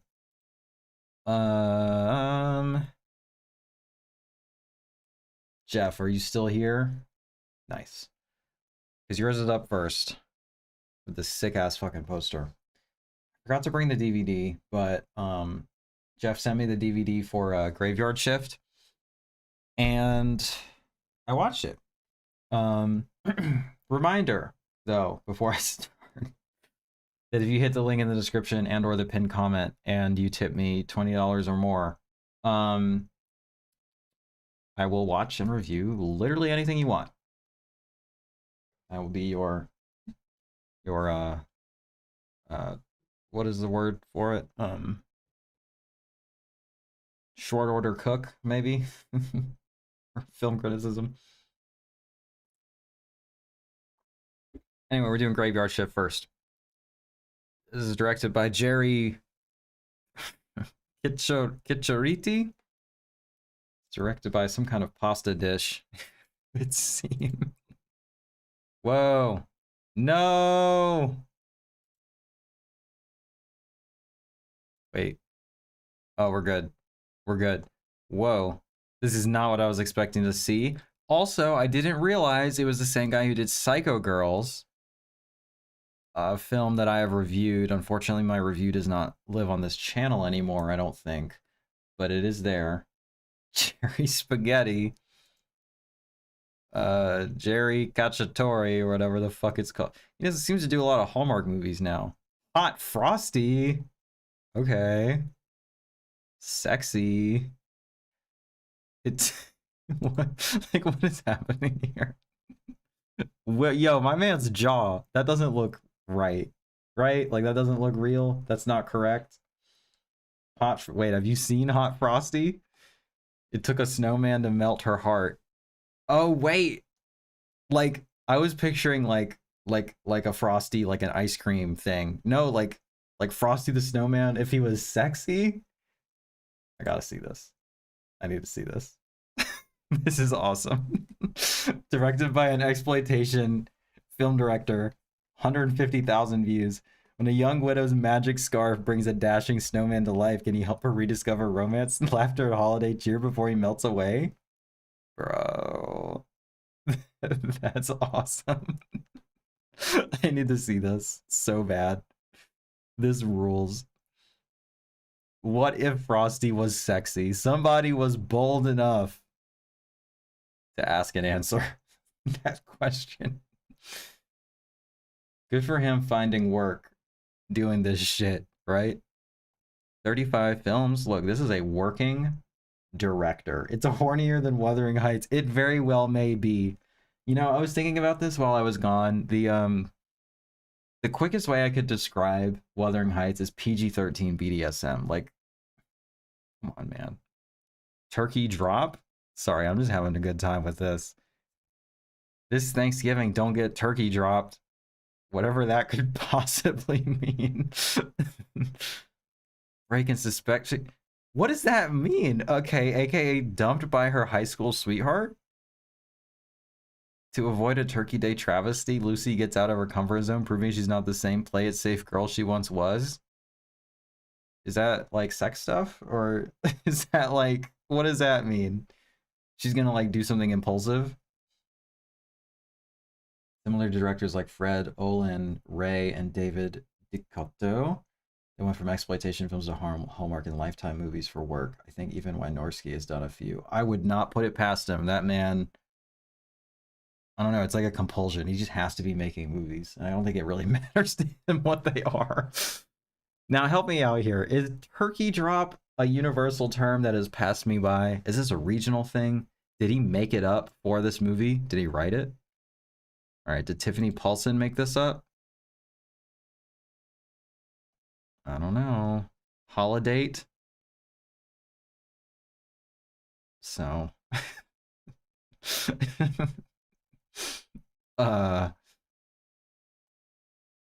like, is that a term for when you go home for Thanksgiving break and your high school partner, sweetheart, like takes that moment to dump you? I mean, that is a thing that I guess happens, right? Like if you're like, oh, we're totally gonna make it long distance, and then you definitely don't. And so like Thanksgiving is like the first opportunity to like, you know, maybe cut your losses there. Like I guess it makes sense. I feel like we could do better than turkey drop, but you know, in any case. Um Maybe we should do some. I don't know if Jeff is here, and I don't want him to miss his segment. So let's move on to. I know Amelia is here, so let's do the Tracy fragments. Also, this was my Valentine's Day marathon. We watched some Tom and Jerry episodes, sort of not related to the holiday, but just because. And we watched Be My Valentine, Hot Charlie Brown, My Bloody Valentine, Snoopy's Reunion, The Muppets Valentine Show. That was our a lot of cartoons, but that was our marathon for Valentine's Day. It was cute. The Tracy fragments. Bruce McDonald, Canadian cinema, commissioned by our friend Amelia in the chat. Something's missing. Tracy Berkowitz, 15, a self-described normal girl, loses her 19-year-old brother, Sonny. In flashbacks and fragments, we meet her overbearing parents and the sweet, clueless Sonny. We watch Tracy navigate high school, friendless, picked on and teased. She develops a thing for Billy Zero, a new student, imagining he's her boyfriend. We see the day she loses Sonny, and we try to watch her find him. Okay, so this stars Elliot Page, pre-transition. Just so we're 100% clear, I'm going to be using he pronouns when describing the actor and she pronouns when describing the character, because the character is female, right? Much in the way that we would do the same talking about whatever that movie with Cillian Murphy in it or whatever, you know. Just so we're clear on that, so there's no confusion. So I think this came up because, like, Amelia asked me if I'd seen it when I was discussing the chronology of water. And that makes a lot of sense to me because this is a great double feature with that. I think it attempts in very similar ways to capture the sort of fragmented nature of memories post-trauma, right? Post a horrific event, post, you know, something terrible happening to you, right? And I think it does it in a way that is different from chronology of water, and I think is maybe less successful than that, but is still successful in and of itself and is still quite interesting and is still well made. Also, Elliot Page is 20 in this. He's fucking 20 goddamn years old and he looks 12. It's fucking crazy. I was like, how old was he when this was made? I was like, oh, okay, sure.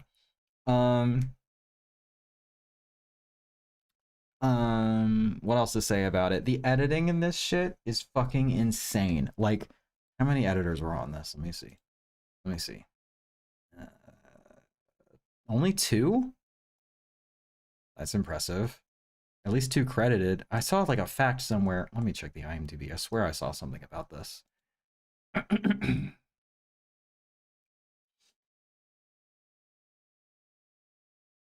I like the IMDb description more. Hold on, let me pull this up. 15-year-old Tracy Berkowitz is naked under a shower curtain at the back of a bus looking for her little brother Sonny, who thinks he's a dog. That is true. That is the cold open of the film, and it is pretty sick. Billy Zero is played by someone named Slim Twig, who is a apparently real musician.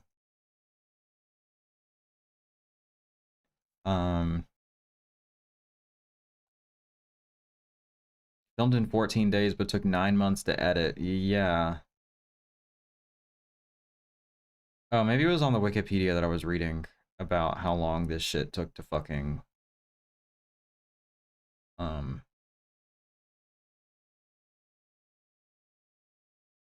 edit. But another thing that's really cool about this that I thought was like pretty unique and uh always the bane of my existence to circle around the word interesting forever. That's exactly what I was about to say. You were one step ahead of me. The director made all the footage they filmed available so viewers can edit the film the way they want it. Yes, I think that is so cool that all the raw footage was out there and people can make their own fan edits of it, or like just an exercise in editing in and of itself. This is a movie by editors for editors, you know?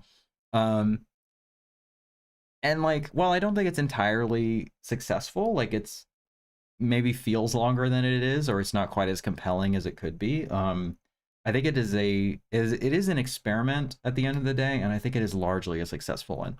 Like it's one that I think works more often than it doesn't, and I think it's one I would recommend for people who are looking for movies about memory and about the nature of trauma on memory, because that's something I think about a lot. How like your memories become less and less objective the more you recall them. Like that's just sort of how that works. And like you know, eventually you're recalling the story you've told about an incident as opposed to the incident itself. And so like we sort of become our own myth makers, and like, you know, memory is notoriously unreliable, and like when you're stacking like trauma on top of that, which is like an inherently like fracturing and you know fucked up thing that makes it even more unstable, like, you know, it's it's a lot going on. I think that this film is pretty successful at capturing that. It's definitely not like linear or like very narrative heavy. Heavy on vibes, you know. This movie's on YouTube, by the way. I actually it's on my Plex because I wanted to have subtitles with it, but it does exist on YouTube if you just want to watch it. I agree it's not perfect, but it's at least worth experiencing once. I totally agree, and thank you for getting me to watch it because I enjoyed it, and I think it's a good conversation starter, and it's a film in a pantheon of psychotic women and you know, interesting treatises, is that a word you can pluralize, on memory, you know. Anyway, I thought it was pretty cool. Hi, nice to catch another stream. I enjoy your reviews on Letterboxd. Thanks, I appreciate that. PNW girl, shout out to you. Oh right, this is the guy who directed Pontypool. I need to see Pontypool. I'm glad you're here. Thanks for being here, and thanks for popping in the chat. Feel free to share any thoughts you may have. Right now we're going over reviews that viewers have commissioned. So if you want to commission a review, hit that link in the description and in the pinned comment. But next, let's move on to Steven is still here. We can do yours next. I don't know if there's any chance that 9 Volt is going to show up, but I guess we'll save his for last. Or maybe Jeff. Well, maybe I'll save Jeff for last. Whoa. Chat popping off. Have you ever seen Hellions, the weird pro-life movie the Pontypool guy did? No, but that sounds awesome. Let me see. Let me see here.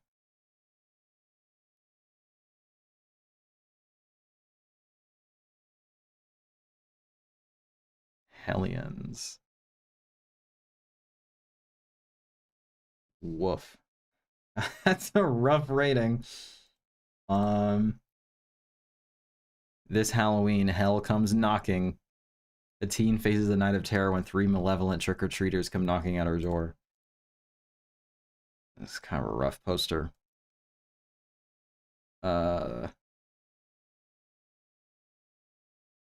Quite the rating spread going on here. I don't know. Looks fun to me. I like deranged pro-life movies a little bit, to be honest. I've seen all of Bruce's movies. I'm Canadian. Yeah. Canadians ride hard for their directors, and I appreciate that, you know? Rep your click, you know? Dreamland. Is this something that I'm aware of? Maybe I'm just thinking of David Lynch has a miniseries called Dreamland, right?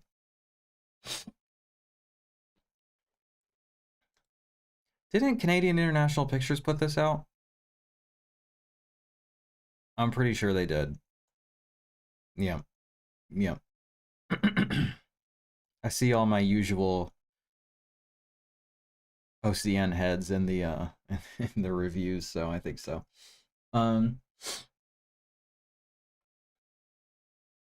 Hardcore logo is one I think you'd have fun with. Snowstorm is playing havoc with our electricity. If I'm not here for mine, then I'll catch your thoughts on the VOD. Right on. I have Parallax. Seen all of Bruce's movies. It's not that bad. McDonald's a good director. Yeah, I mean, is this the only one I've seen? Yeah, I'm one, and I thought it was interesting. So hardcore logo. Is this on my watch list already? Oh, nice. Wait, is this a doc? No. Okay. Nice. All right. Cool. I like punk movies. I like punk music. I like music movies, so I'll probably like that.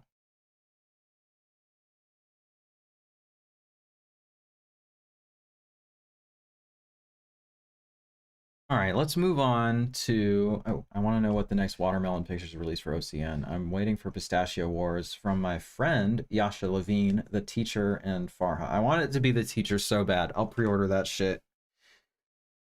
Still one of my favorite movies of the year. I would love to see all of those. I'm just really stoked that they are a partner label and putting shit out. I think that that's fucking awesome, honestly. Let's check the slip counts on their stuff real quick, actually. Yeah,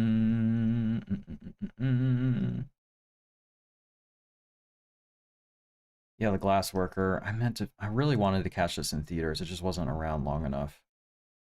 It was a really pretty slipcover, but I'm glad it sold out. Still get standards. And then the encampments just did not sell well, which is unfortunate because I kind of thought maybe it's just, you know, whatever, different circles or whatever, but I thought that this was kind of a big deal. And the slipcover is really cool. Might have to order this to be factual. Oh, I see my phantom cart that I made that I never ordered. Womp womp. Oh well. Oh, you're back. Sick. Let's do yours next then. I didn't buy the encampments because I don't revisit documentaries that much. That's fair. It depends on what it is. This isn't one that I mean, it's inspirational. It probably is something that I would revisit. It's just like something to like give me some amount of hope and like the amount of awesome shit that young people are doing right now, you know? All right, Jeff, yours is up next. Let's do it. All right. Is this the... Yeah, we went on a tangent about this director because he did a bunch of... This is the guy who did Psycho Girls and also Hot Frosty and some other pretty intriguing films, including Turkey Drop. So we had a bit of a moment with that, but let's talk about the wow, that's a lot. Okay. Graveyard Shift. I love this poster. This poster rules. That's so sick. That would make a great VHS cover. I'm guessing you have that. I'm down for Hot Frosty. I'm hot for Frosty, bro. All right. Lots of people work the graveyard shift. Policemen, waiters, taxi drivers, vampires. Night brings out the hunger in people, especially a mysterious New York cab driver. He is a powerful vampire, and working the night shift brings a sultry array of sensuous passengers within his grasp. Embracing those ready to die, he controls an erratic but well-balanced vampire realm. Then, unexpectedly, he discovers erotic human passion, unleashing a raging, terrorizing evil. When a slew of innocent citizens are senselessly slaughtered, the baffled police must solve a 350-year-old mystery of unsated passion. That's the European VHS cover. Well, it's hard. What else we got? I don't see my DVD cover. This one's pretty decent. It's pretty silly looking.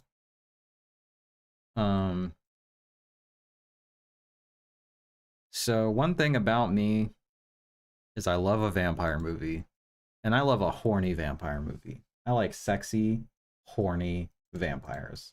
All right, that's what I like. Okay, that's my thing, right? So this was definitely a movie for me.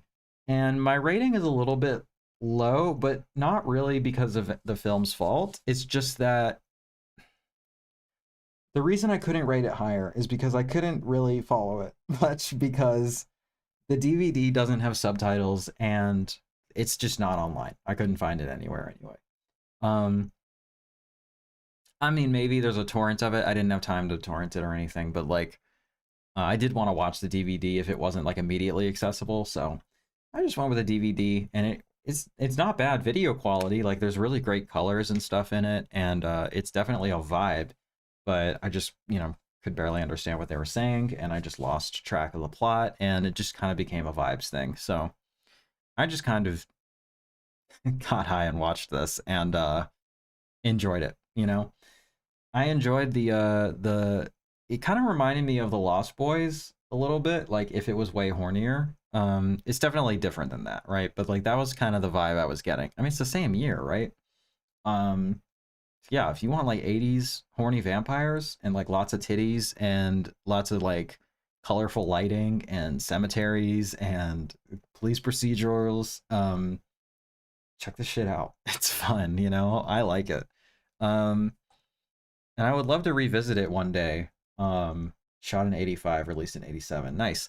I would love to revisit it one day if this feels like it is ripe for like Vinegar Syndrome to put out. Like, I'm trying to think who else would put it. It's a Vinegar Syndrome movie for sure. Like, this has got to be on their docket somewhere, right?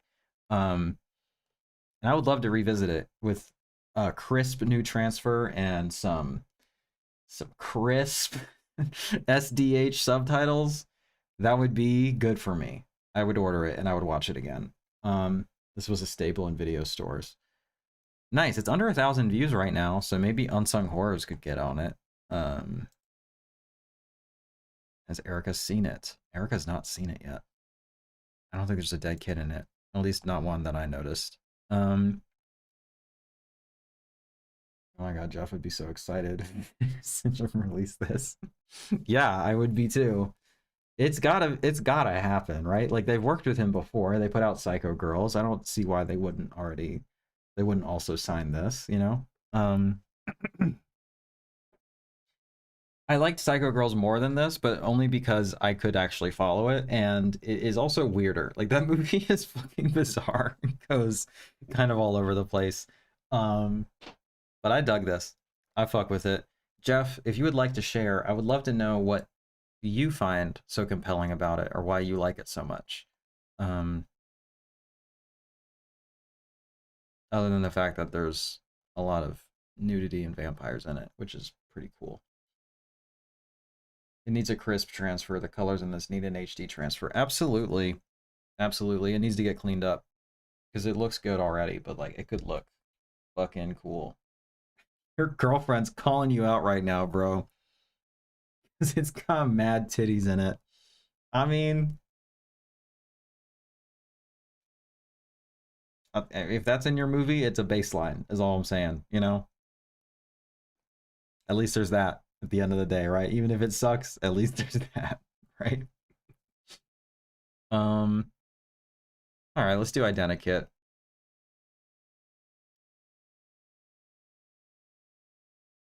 More fucking Italians. 1974, directed by Giuseppe Patroni Griffi. This is my best shot. This fucking poster, dude. Look at this fucking poster. It's so sick. In fact, all of the posters for this were pretty hard. Well, this one's pretty good. The one that was on the Wikipedia page is better, I think. The driver's seat is not a good title for this. That doesn't even make sense. Like, what is that even doing there? Yeah, no, this is the best one for sure. That poster is hard. I would put that on a shirt for sure. Okay.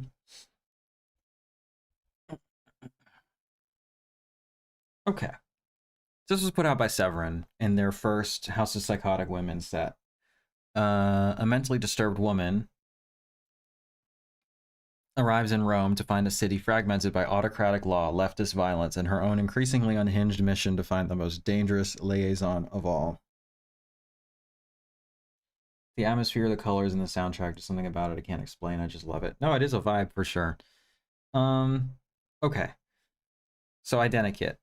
I, to be honest, had very high expectations for this and was hoping that it would be like an all-timer for me. Like it's exactly my shit. Like it's 1970s psychotic women. My favorite microgenre, as we've gone over many times.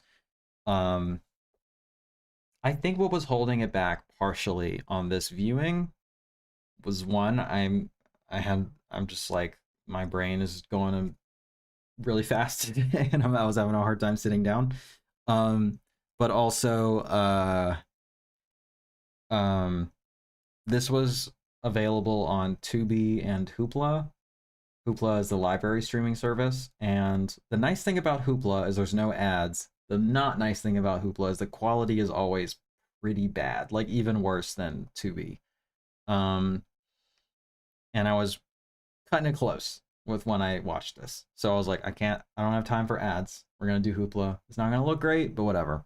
It didn't look great at all. It looked pretty bad actually. So that was kind of holding it back a little bit, but I don't know. This is a film that definitely I think rewards rewatches because it's kind of a mystery thing going on here, but it's kind of working backwards, you know. You don't need to send that DVD back if that way. If yours, if you want it, I'll hang on to it. I'll hang on to it until it gets upgraded for sure. Because I dug it, and it would be a fun one to just put on during drugs and hangouts and such things, you know. What am I saying? Yeah, the film kind of hinges on its final scene and reveal, though the actual final scene, like the like the final shot of the movie, I didn't quite understand, and I thought maybe like undid a lot of the stuff that we saw or whatever, but I didn't see anything about it when I was reading about it, so maybe not. But this is the sort of thing I definitely want to get that Severance set and rewatch with the audio commentary and the nicer visuals and some of the special features and stuff. I feel like I didn't quite fully get everything on the first viewing, and I feel like a lot of it lies in the visuals and atmosphere, which was kind of hindered by the picture quality, you know. I should have just rented it on Amazon in HD. I should have just done that, but I didn't. Being cheap as fuck. That's okay. I still really liked it, to be clear. Elizabeth Taylor is awesome in this, and I think it's also awesome that she was like one of the biggest actresses like on earth, and she did this crazy shit. I don't normally make this statement, but I do assert that a properly cleaned up version will change the experience. I believe you. Like this is a very atmosphere heavy sort of thing. And also, you know, I think it needs a rewatch anyway, so I think it'll be nice to get that upgrade, like both in understanding and in visuals when I rewatch it, you know? Yeah, there's a lot of crazy shit going on in this movie. Like there's like it reminded me of that Obscure Object of Desire, the Louis Buñuel film, where like a plot is happening and there's just like terrorism happening like around the plot, and it's just kind of like in the background.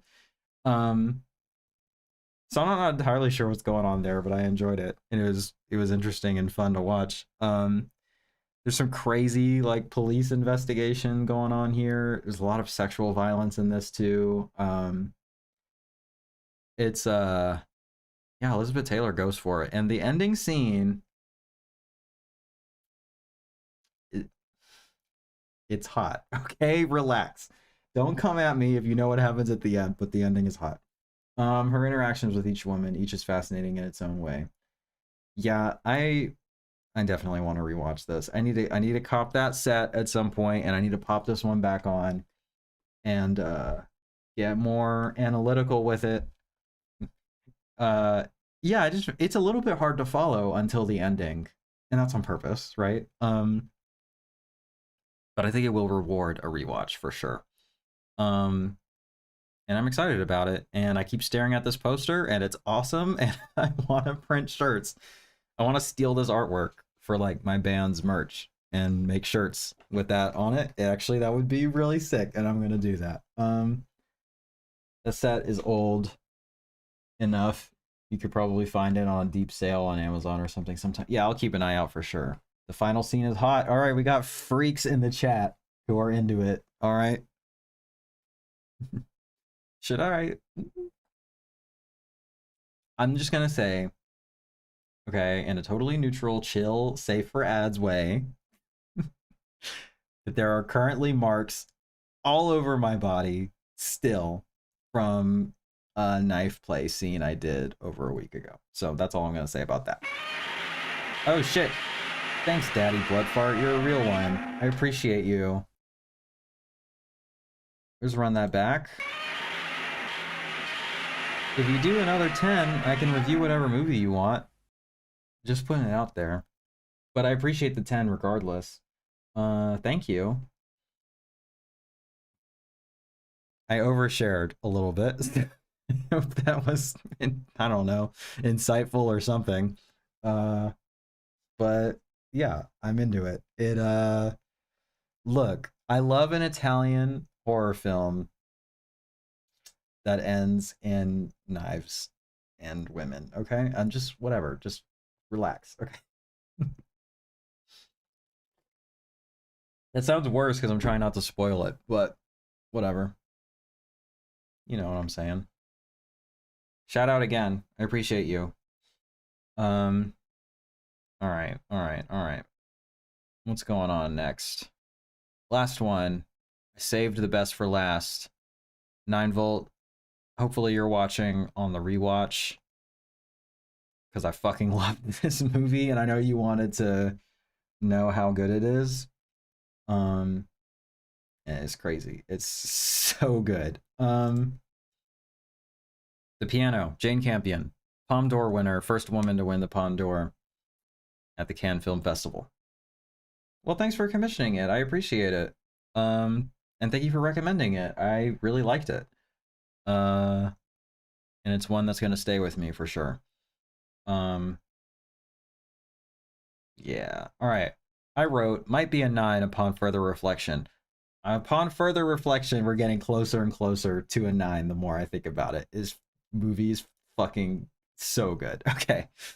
Not to be rude, but I think if you were outraged by this or found it anti-feminist in the slightest, I think you just straight up didn't understand it. A violent, beautiful, sumptuous, erotic, and scathing indictment of monogamy and colonialism. Okay, that's what I wrote about it. And let me... that poster's pretty good. Let's see if we can do better. I mean, there's the Criterion artwork, which is also pretty good. I like this one too. I do like this one, and it does make more sense once you've seen it. That's pretty hard. That's also pretty hard. Shit. Fuck, there's some good ones. This movie is so good. I might have to bump it up for like right now, just thinking about how good it is. Go with this one right now. I'm vibing with that. Some good backdrops going on. That's pretty good. Yo, that shot. That's the one right there. This is looking very teal. The 4K is very, well, now it's blue. The 4K is very blue. It's beautiful, by the way. That shot is hard as well. Yeah. Yeah. Okay. Silence affects everyone in the end. When an arranged marriage brings Ada and her spirited daughter to the wilderness of 19th century New Zealand, she finds herself locked in a battle of wills with both her controlling husband and a rugged frontiersman to whom she develops a forbidden attraction. Yeah, we'll go with that. Sure. We got a stacked fucking cast here. Holly Hunter in the lead, fucking knocking it out of the park. Incredible. She has such a unique voice, like such a recognizable voice, and she doesn't say a line of dialogue in this movie. Oh shit. Thank you. Please review Cruising. You got it. I would love to rewatch Cruising. You know what? I have it, but since you how much is it on Amazon right now? Because I've been wanting that 4K really bad. Cruising. I will get back to the piano, I promise, because it deserves more discussion. $50. Woof.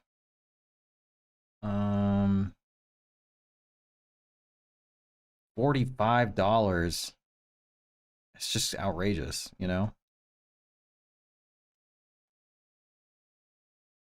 But I want it. The problem is that I want it. Yeah, it's a pretty good price on Orbit. 41. It's just it has a leather cover, you know?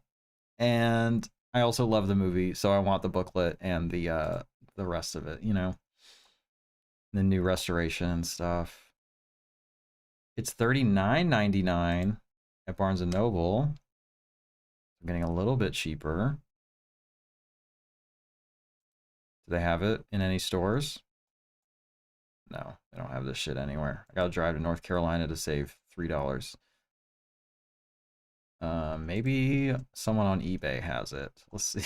I'm just shopping. This isn't very interesting. Okay, let's go back to this.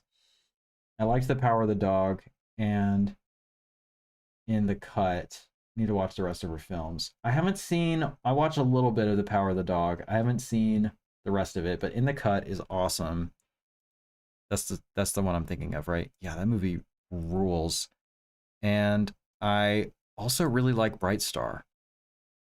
Forgot she did that too. I need to see Power of the Dog. Do I have Power of the Dog? Fuck, I thought I had it.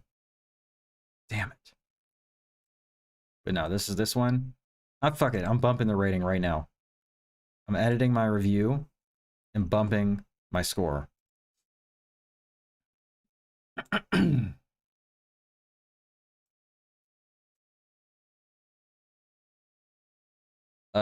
Anyway, like I was saying, yeah, she has like one of the most iconic voices I think I've ever heard, and she doesn't say anything in the movie. We've got the Blu-ray. The Blu-ray was always expensive for no reason too. I also have the Blu-ray. I think it was only 10 when I bought it. Like I got it on a deal or something. Harvey Keitel is in this, Sam Neill is in this, Anna Paquin is in this, and they're all great. Anna Paquin is a child and won the Oscar for Best Supporting Actress as a child, which is pretty cool.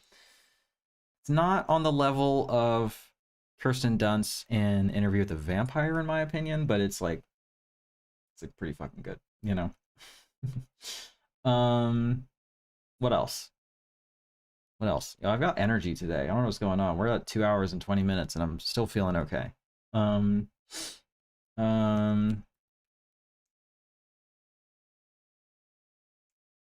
I trying to say?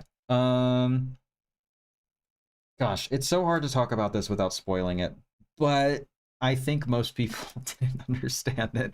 At least I was reading a thread on Reddit, And so many people were like, "Oh, it's so problematic. It's like glorifying like sexual violence and like rape and like all this stuff." I'm like,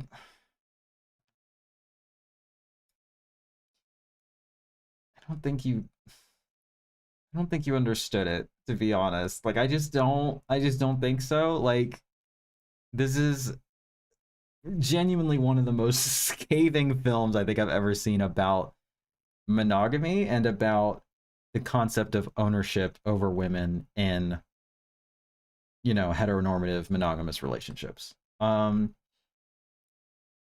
I don't think the fact that it is set in colonial New Zealand is an accident. Okay, because like halfway through the movie, I was like, okay, I see what we're doing here in terms of like the sort of feminist themes, but why is it like so overtly colonial? It reminded me a lot of the New World, the Terrence Malick film, in that sort of like using like native culture, native actors, native people as like window dressing and like a story about white colonists, right? Um and I was just like thinking about it and then it clicked. At least how I interpret the film, at least what I think it's pretty fucking clearly saying is like monogamy and patriarchy are like, what is the word I want to use? Offshoots, um, structural scaffolding of colonialism. Like they go hand in hand. There's a reason that they are part of the same like um normative values. You know, they all exist to reinforce and reify power, right? And I think that they're pretty clearly, or that Jane Campion is pretty clearly making that connection here. Um, yeah, it's pretty devastating, and it didn't. The ending that is in the movie is not the ending that she wanted, but again, not spoiling anything, but she kind of has her cake and eat it too, and eats it too at the ending because the way that she changed it, I think, is pretty brilliant and kind of makes it fuck yeah. Yes. I would love to review Hot Frosty. Thank you. Fuck yeah. I love that this is my job. It's awesome. Um yeah. Yeah, I'll do that. Um Thank you. Thank you. I appreciate you. You're the best. Shout out Addie in the fucking chat right now, all right? It's on Netflix. I don't have Netflix, but I'll make it happen. I'll find a way, okay? We're going through this man's oeuvre, you know? We got Psycho Girls and Graveyard Shift and Hot Frosty. He's a multifaceted talent, you know?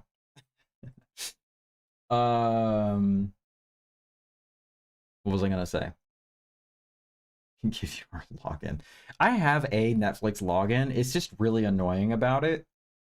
So like whatever, I could make it happen, you know. But thank you. I might hit you up. We'll see. Uh, what else did I want to say? Oh, a shocking number of people seem to not understand that depiction doesn't equal endorsement.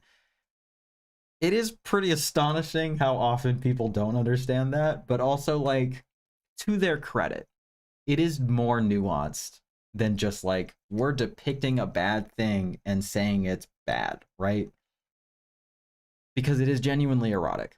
Like this movie's really hot, okay? Like I said, we got full dong, we have full like vulva in this shit, okay? We have like just full nudity from multiple people in this movie, okay?